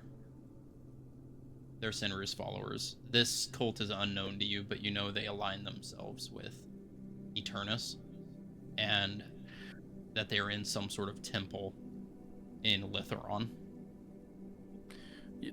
Sorry. No, not the Cult of the Ram. The Ram and the Followers of the Broken are the ones that follow Senrir. This one is a unknown cult. We are heading to Lyruth, to a temple, where we might free this friend of Valen's, Lyluth, from whatever's But you going let the on. man on here? For now, he has been a protector to Lyluth, and Lyluth has shown kinship with this other one. So, for now, the easiest and best option is just to leave it be, unless something turns its ugly head. It will turn its ugly head and show you that that was the worst decision. And what do you suggest we do? You need to get rid of him. Can't. You can't get rid of something you can't kill. You could certainly try if you wanted to. You hear him shout from Slowly. the side of the room. See his head's cocked towards you all. Ark just is not surprised at all. He's just like, I Me figured. I slowly turn my head to him. Nice to meet you. My name's Sai. I hear that your name's Sybilla. Where's Sai come from? My name's Sisyphus. I prefer the shortened version.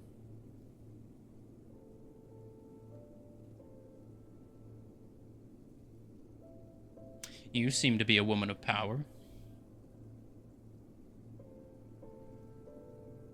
Of the divination sort. I have You some of that of my appear- own. You appear to be of the abyss. An unfortunate circumstance, but yes. Nature of things. You see he kind of pulls one of the cloths away, and you see the mouth kind of... the teeth kind of protrude out. Eyes begin to... as he pulls it back up as they. Sai, is there more like Lyluth? No, she is one of a kind. Special.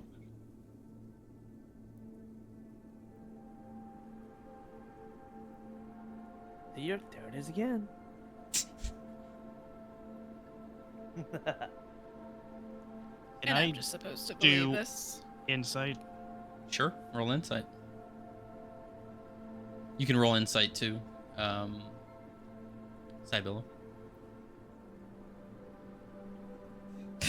26. Jesus. Dirty 20. Dirty 20. Ooh. Fucking finally! He is telling the truth. He wholeheartedly believes that she is one of a kind and that she is special. Not that. Is he telling the truth of himself? He believes it. Do I? For interpretation. You can tell he's telling the truth. He wholeheartedly believes it. Whether you interpret that as your belief or not, that is up to you. How does someone of your nature just stumble upon this group? You don't. Found them? Sought them out? I found Or Lyluth. someone else? She is the important one here.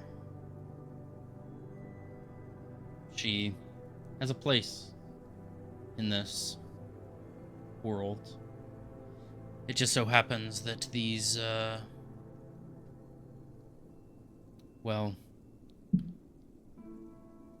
individuals seem to be aligning themselves with a similar direction. I think someone's mic is peaking, getting some pops. Are we? Is it mine? Yeah. Oh, I was wondering. I thought it was my mic. Is the stream? Is it just the stream, or? Yeah, Maybe. I closed the stream and it stopped. I stopped hearing the popping. Gotcha. Weird. I mean, I'm not seeing any popping from mine, really. It's probably just the audio from Yeah. the. I've noticed it doing It's that fixed now. every now and then. Gotcha. Not to be insensitive, but if she's so important, why has she been left in such poor condition? It's funny. He said the same thing to me. From talking to her, my presumption is that the people who captured her did these tests on her, brought her to this condition. Seems they're siphoning magic from her. She was a very powerful necromancer at one point. Valen knows as much. But it seems these runes are pulling the magic from her very body to fuel whatever it is in this temple. So are you aligned with the Void? I am aligned with my goals and nothing more. Whether that is what you think is the Void or something else, that is up for my own direction. I'm just trying to figure out where you fit into all of this. Maybe that's not for you to know. Even It's a all for me diviner, to know. even as a diviner such as yourself, there are some things you lack awareness to. How come she's the only one being used as this battery you call it? She's not. There are Why is others. she the only important one? She's important to me. Why? Well, that's for me to know. You're a diviner, you can figure it out. You love We her, fu- don't you? I do. More than a friend. Somebody that cares for a spouse. More than that. More than a spouse. Genuinely. Do you think she can be saved? And I don't mean that in a rhetorical way. Can she be saved? I think I can save her. There is a direct path to that, as I told them. There is an artifact in this place we are heading to. And it will save her life. Will it cost something? More than you could ever know. Yours for yourself or the world? Say that again? For yourself or the world? Both, perhaps. I don't know what the world will lose, but I know what I will.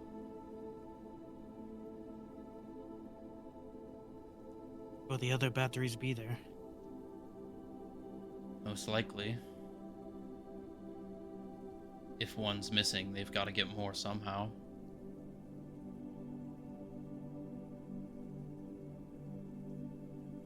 This item that you're looking for is one-time use. Yes, it is.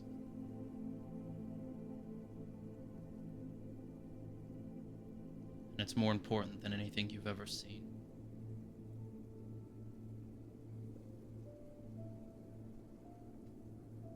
Think of everything you've lost in your life. Think of everything you are willing to sacrifice.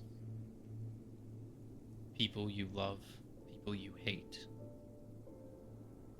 To lose yourself in every manner of the word. This is worth more than that. What I seek to find, what I seek to save, is more than you could ever comprehend. So yes, Miss Diviner. Do I seem dark? Yes. But I have to be. Dark is fine. I just wanted to know where your allegiances lied. My allegiances lie with a goal. And nothing more. Nothing less. A pathway that I am forced to walk. The only option. Most people have forks that they can turn down. I don't. I have one path and one path only. And if that leads to me aligning with you, so be it.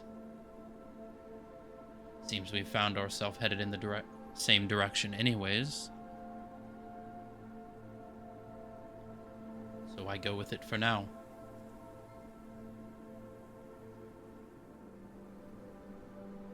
I think I lost my appetite. I'm gonna go into top deck.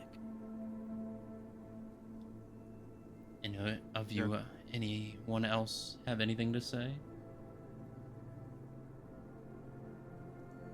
No, seems just like everything else, time will run its course and tell.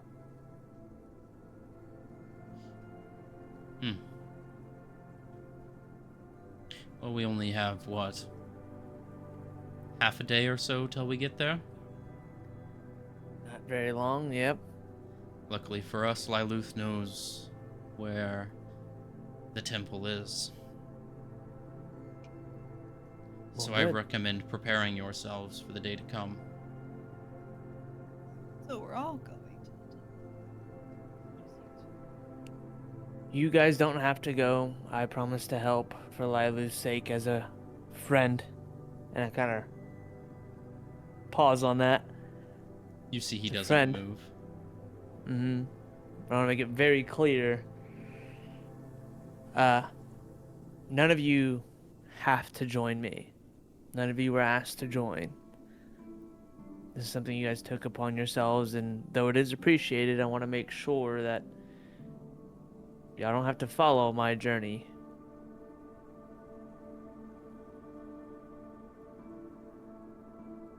There's What still is a your world journey? at stake.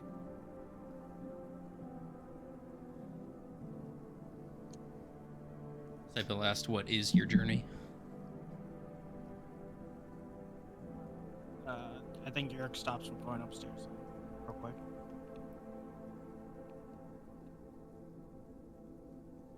See how the town is gonna look once we get there.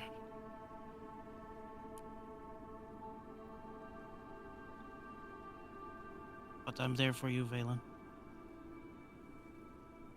I'm just gonna nod. And then Yurt goes upstairs.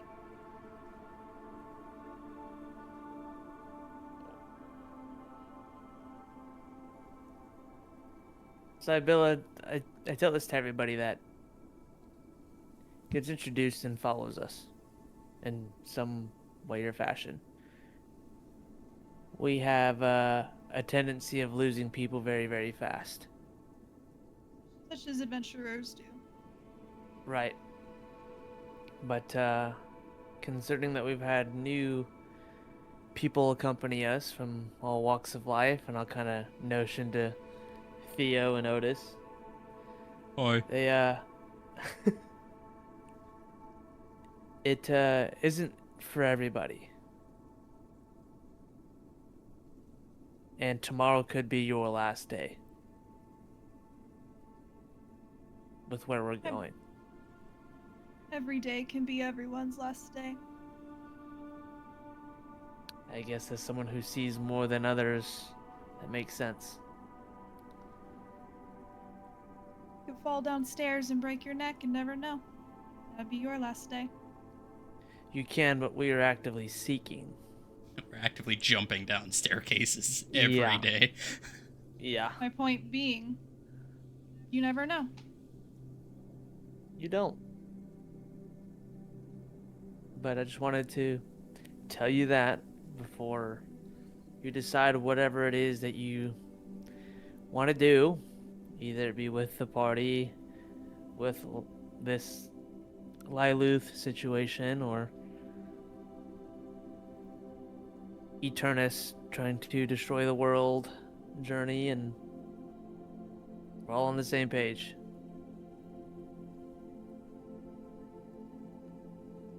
I think we are.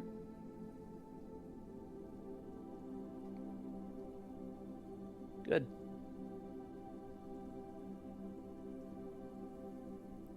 Well, I know where I'm going. I don't know about the rest of y'all.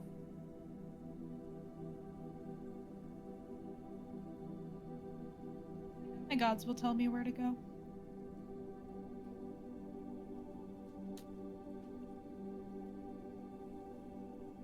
You know, when you say statements like that, be careful saying it around Yerk. He hasn't had the best relationship with the gods, per se, so I would, not to convince him or anything, but just be mindful. Oh, I'm plenty mindful. He can cross his own bridges as he needs, as I cross mine. Right. But Yerk specifically has felt used more than others. Felt like trash, to say, What for gods lack has of he better followed? terms. Not that any gods are necessarily bad. They simply represent different aspects of life. But Right. to devote your life to just one portion of life, maybe why he may feel so. I feel like he's, from what I've gathered, his mentality around it is lots of suffering, lots of loss for the sake of their bidding, is how Well, he is he's Bostrian. perceived it. They tend to not have the best luck. Ain't that right? Right. Let's bring it up But what because gods? God's dictating your decisions may not sit well with him if it has to deal with the party. Whether you care or not, it's just a possible conflict in conversation. His gods may hurt others, but mine intentionally do not. From my understanding, he looked to the divine gods. Not sure which ones he prayed to the most, but That and the gods can only do so much. You also have the driving factor. They can guide you and grant you wisdom and point you in the right direction. But ultimately, if they point you in a direction and you walk the opposite way, that's your own choice. So if things go terribly, that's your fault or the gods. fair enough.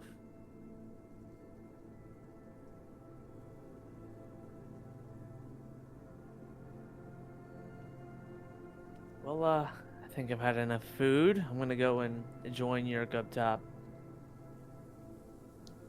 I'm gonna create a, I'm gonna do origami, AJ.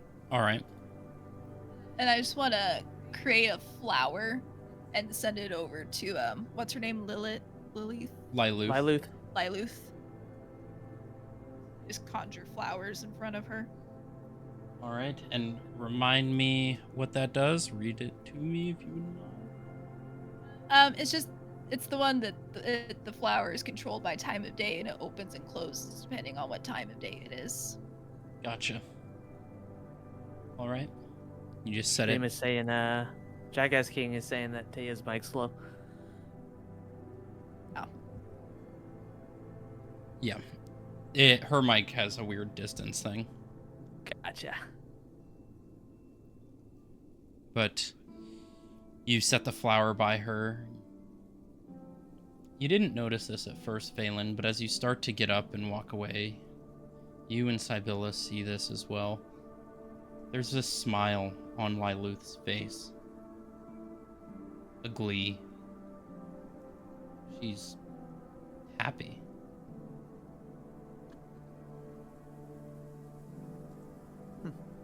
And compared to how you've seen her in the previous days, this is odd. Right. And where is she at? Right next to Sai. Okay. She's just sitting there smiling. I send Saradwin over to her. Not on her, but just on the table. You guys see this owl that has been hanging up in the rafters fly down and land. She just begins petting the head of the owl. I'm gonna stop for a second while I see her smiling. Lyluth, you seem a lot more chipper. You doing okay? Well, I have Sai here now. So That you do. things are gonna turn out well. How do you feel? Good. Hopeful. Happy. All right, well, enjoy the rest of your meal. I'm gonna go back up. All right. I look over at her and I say, my cards are open to all. You know where I stay. As Valen, you begin walking up the stairs, following Yerk, who is phasing through the floor. His final flight. Where did you go, Yerk, by the way? I would say they're a good area to kind of just shoot a couple arrows, just so I'm not hitting anyone. Yeah, probably off the side of the ship. Just, you see them... Hit a bird. You see them disappearing off in the expanse. But it could hit something, but it's thousands of feet down. So, you know, getting hit with an arrow going mock Jesus, who knows what it's going to do. Especially steel bolts are just going to... Right. Oh, he's gonna assume it's gonna be all right, and there's no consequence that's gonna happen. There are no consequences to my actions. But he's doing that, trying to reflect on things that he just heard. All right. Valen, you see him just shooting arrows. What's going on? You're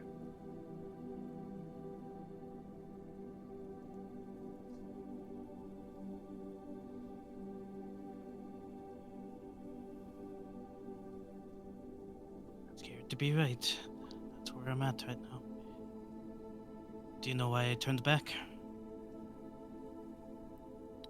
No, I was expecting that when you brushed past me, but I know you needed your time.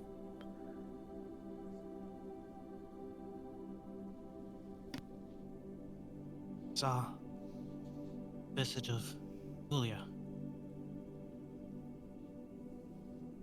Behind How's you. she doing?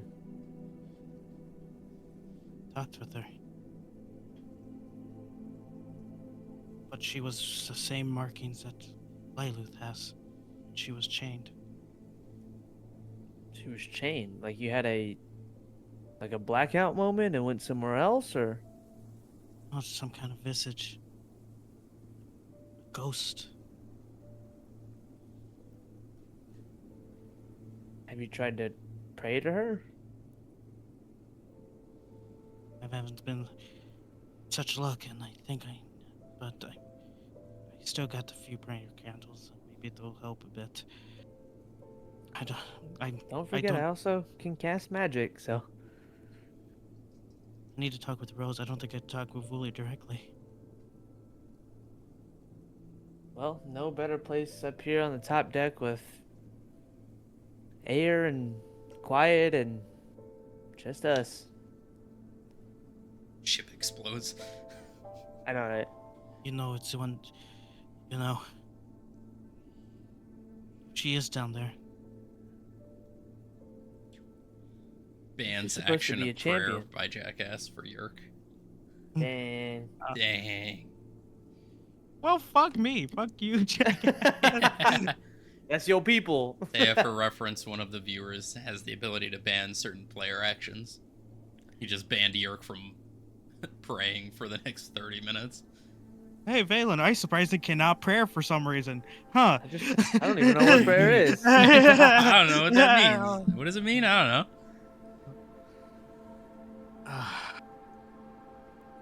Well, If she's down there,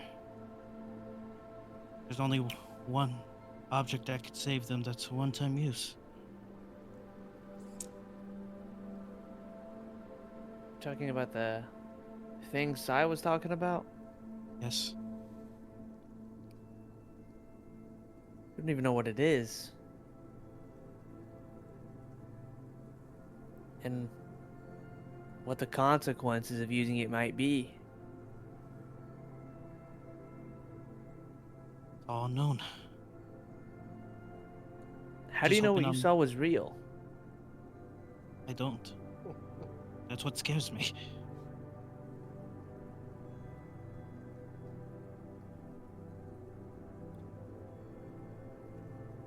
We have two things to do in that town. If the town is not already threatened with the corruption, Yeah, there's always too many things to do.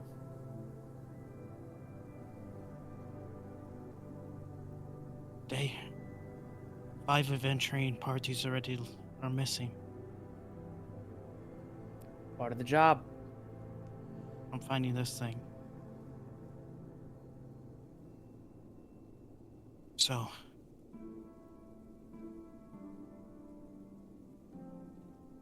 do we? No. Chris,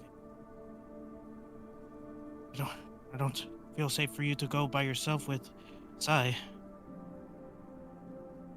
Yeah, I feel like it's probably a bad idea me tagging along, but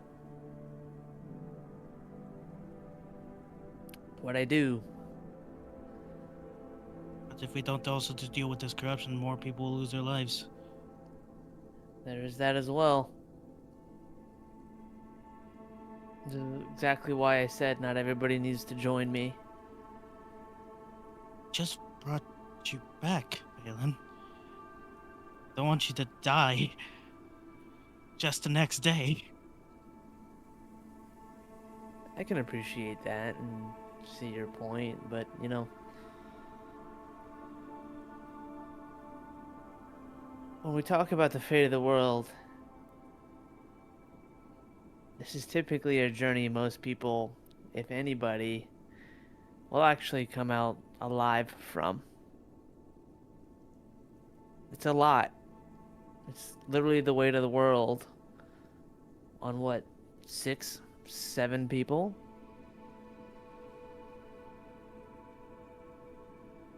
And we Sorry, that's- expect all of us to come out on the other end alive? Understand that. 6, 7. The party I started with originally, now they're all gone. Hoping most of them are alright.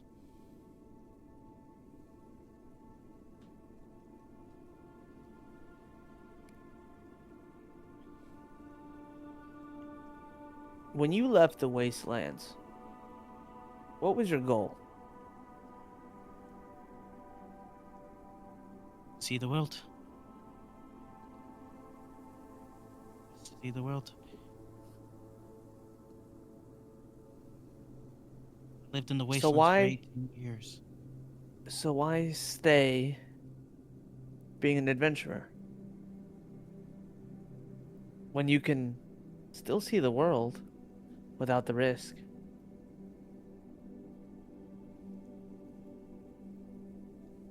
Leave it all behind, knowing that there's a chance that there will be nothing left.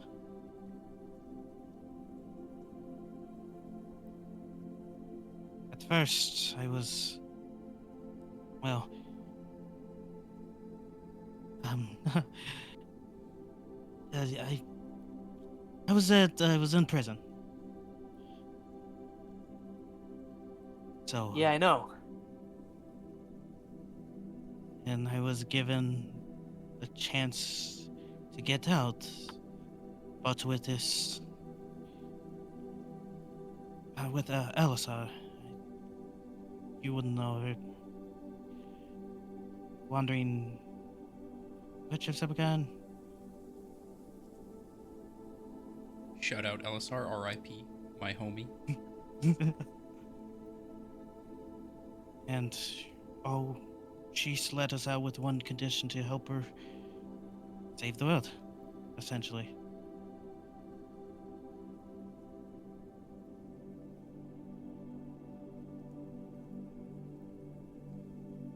Then I died on a ship. They got back, and then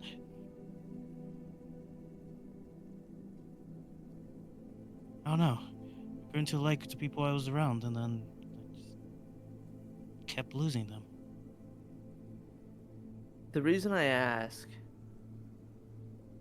is because for a little while now, you haven't reached a point mentally where you're okay.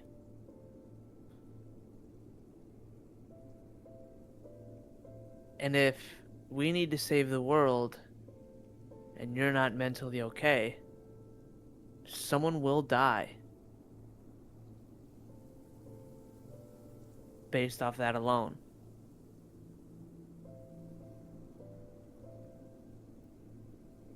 Because you're bringing in all the demons from your past, your present, your future, your thoughts, without being in the moment.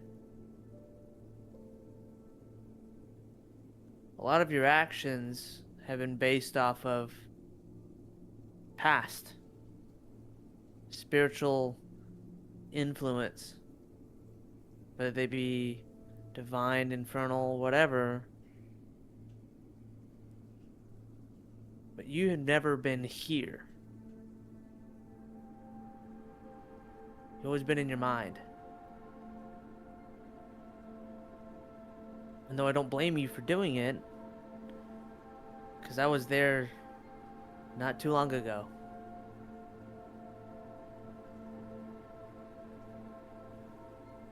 But you haven't come out of it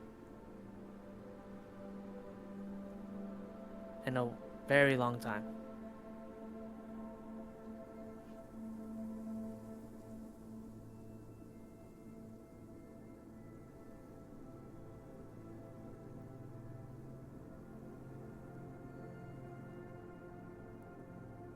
habits of being from the wasteland and what that Banshee Hawk did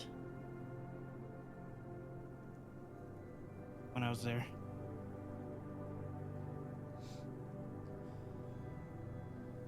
I understand.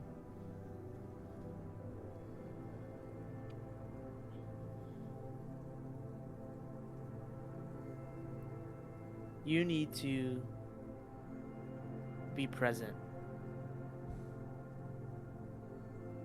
You're stressing out over something you don't know if it's real or not. To a child, though I know you care for her a lot, is, from what we know, actively being protected by a god, or a godlike being.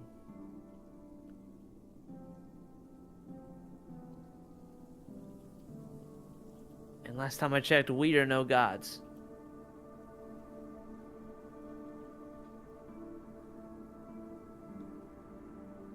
So what do you expect us to do?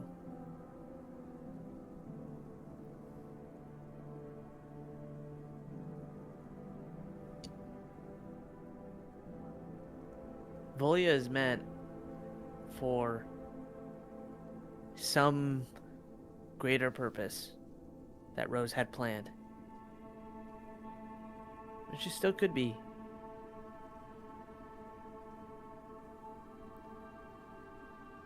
But always remember this.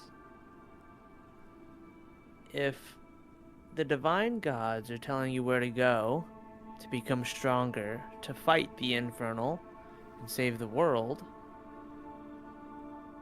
there's going to be somebody else on that phone line trying to do the exact opposite and deviate your path.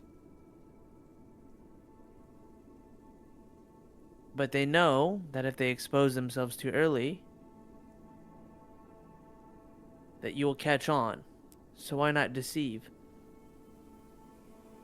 Why not be a wolf in sheep's clothing?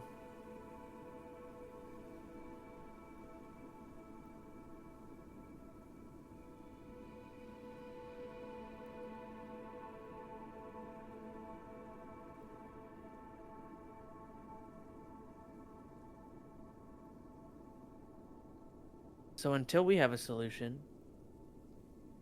get stronger. Work on you. Get better. So that you can do something about it when time arrives. It's been a common statement that's been going around from my own conversations with the Divine Plane, conversations you've had with them as well, is to seek what we don't want to seek, which is pain and suffering, to therefore be prepared enough and strong enough to fight whatever is coming our way. But we can't do that if we're trying to solve a problem we're not ready for quite yet.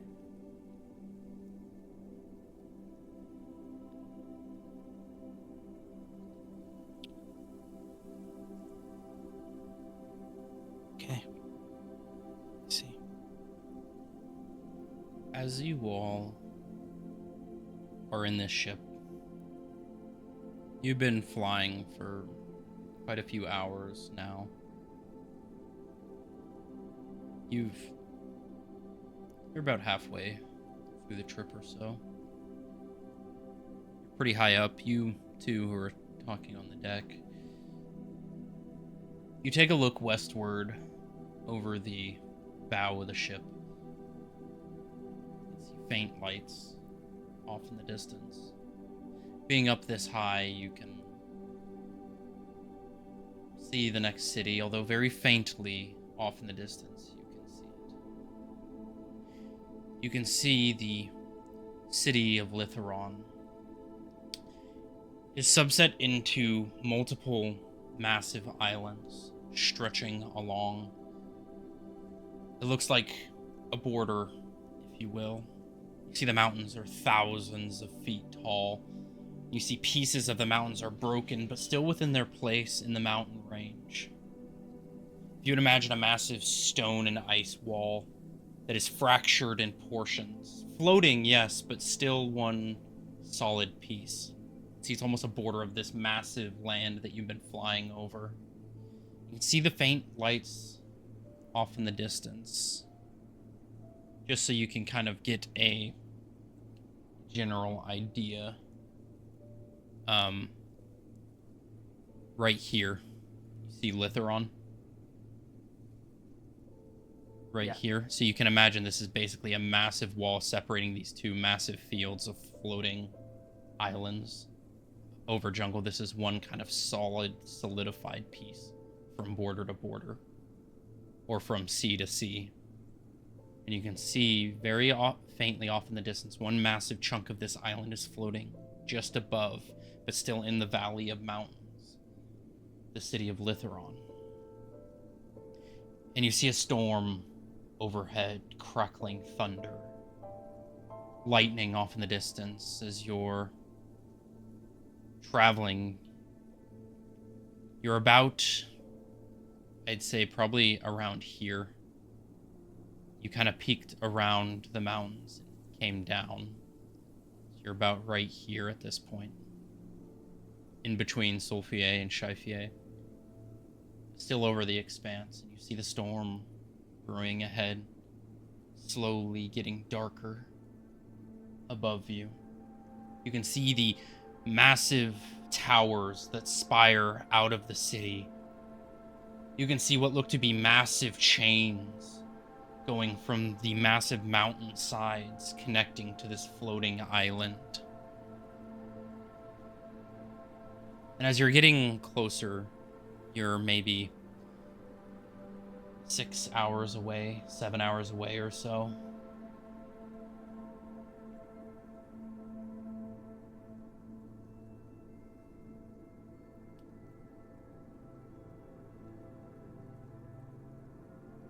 Sybilla.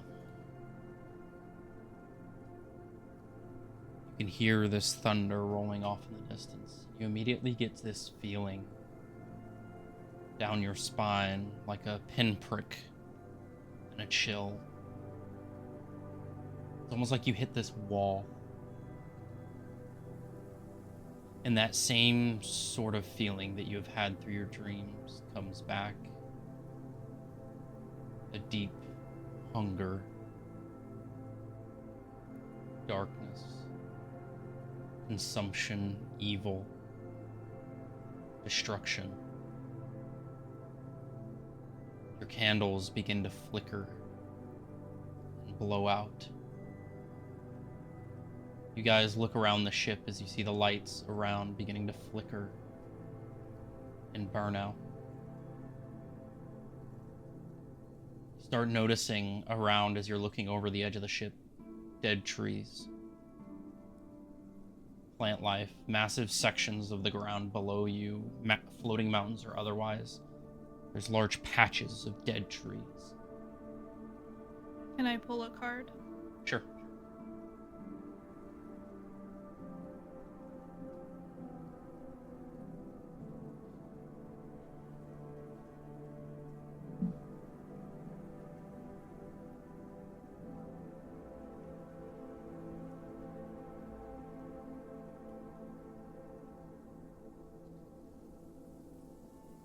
What do you get?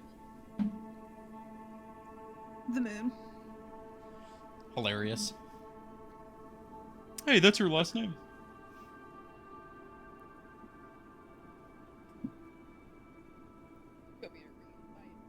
Yeah, you can show your interpretation from your point of view. So the actual description of the card is, this is an opportunity to draw messages from your inner self. The everyday mind may not be prepared for strange circumstances. Plus, it has no game plan. Your intuitive body will support you unerringly if you do not interfere with or try to control what you perceive. A better approach would be to mediate. Try to just be a witness. Do nothing. Let nature carry you forward. This may be your best option in this situation. And as you read this card, you feel this presence Those that are on the top of the ship, you see the lights beginning to flicker. Just roll with it. And you see these towers off in the distance, higher than any other building in the city. I want everyone who can see these towers to go ahead and roll a nature check for me. So the ones on top of the ship, or Top of the ship and Sybilla, who is looking through the front. Right. You said nature, right? Yep. All right. Let's see. 11. 11. I also got 11. I got 15. 15. You guys can all tell that these are not natural structures. These are new. They're dark, black obelisks protruding from the island. As you guys begin approaching, you notice something you haven't seen in a while, Yerk. You see, as you're closing in on the clouds, you begin to see them in the sky. Purple. Boom. Boom. As the lightning crackles across the sky, you see them illuminate movement in the sky, large tendrils like serpents swimming through the clouds. Boom. Boom.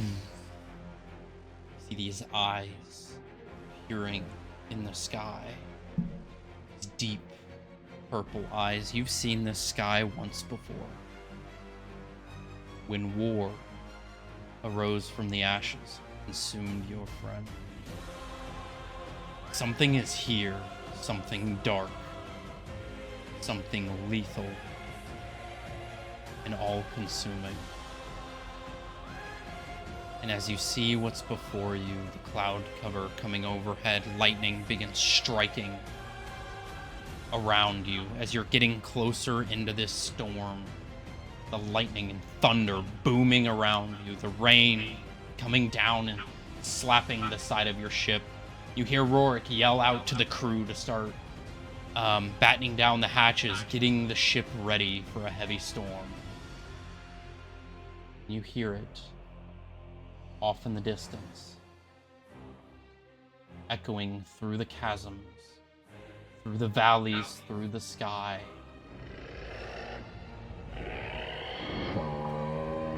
Deeper, darker.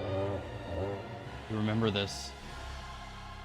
War is here, Make it 3 proms, Valen. and you need to prepare. I'm gonna-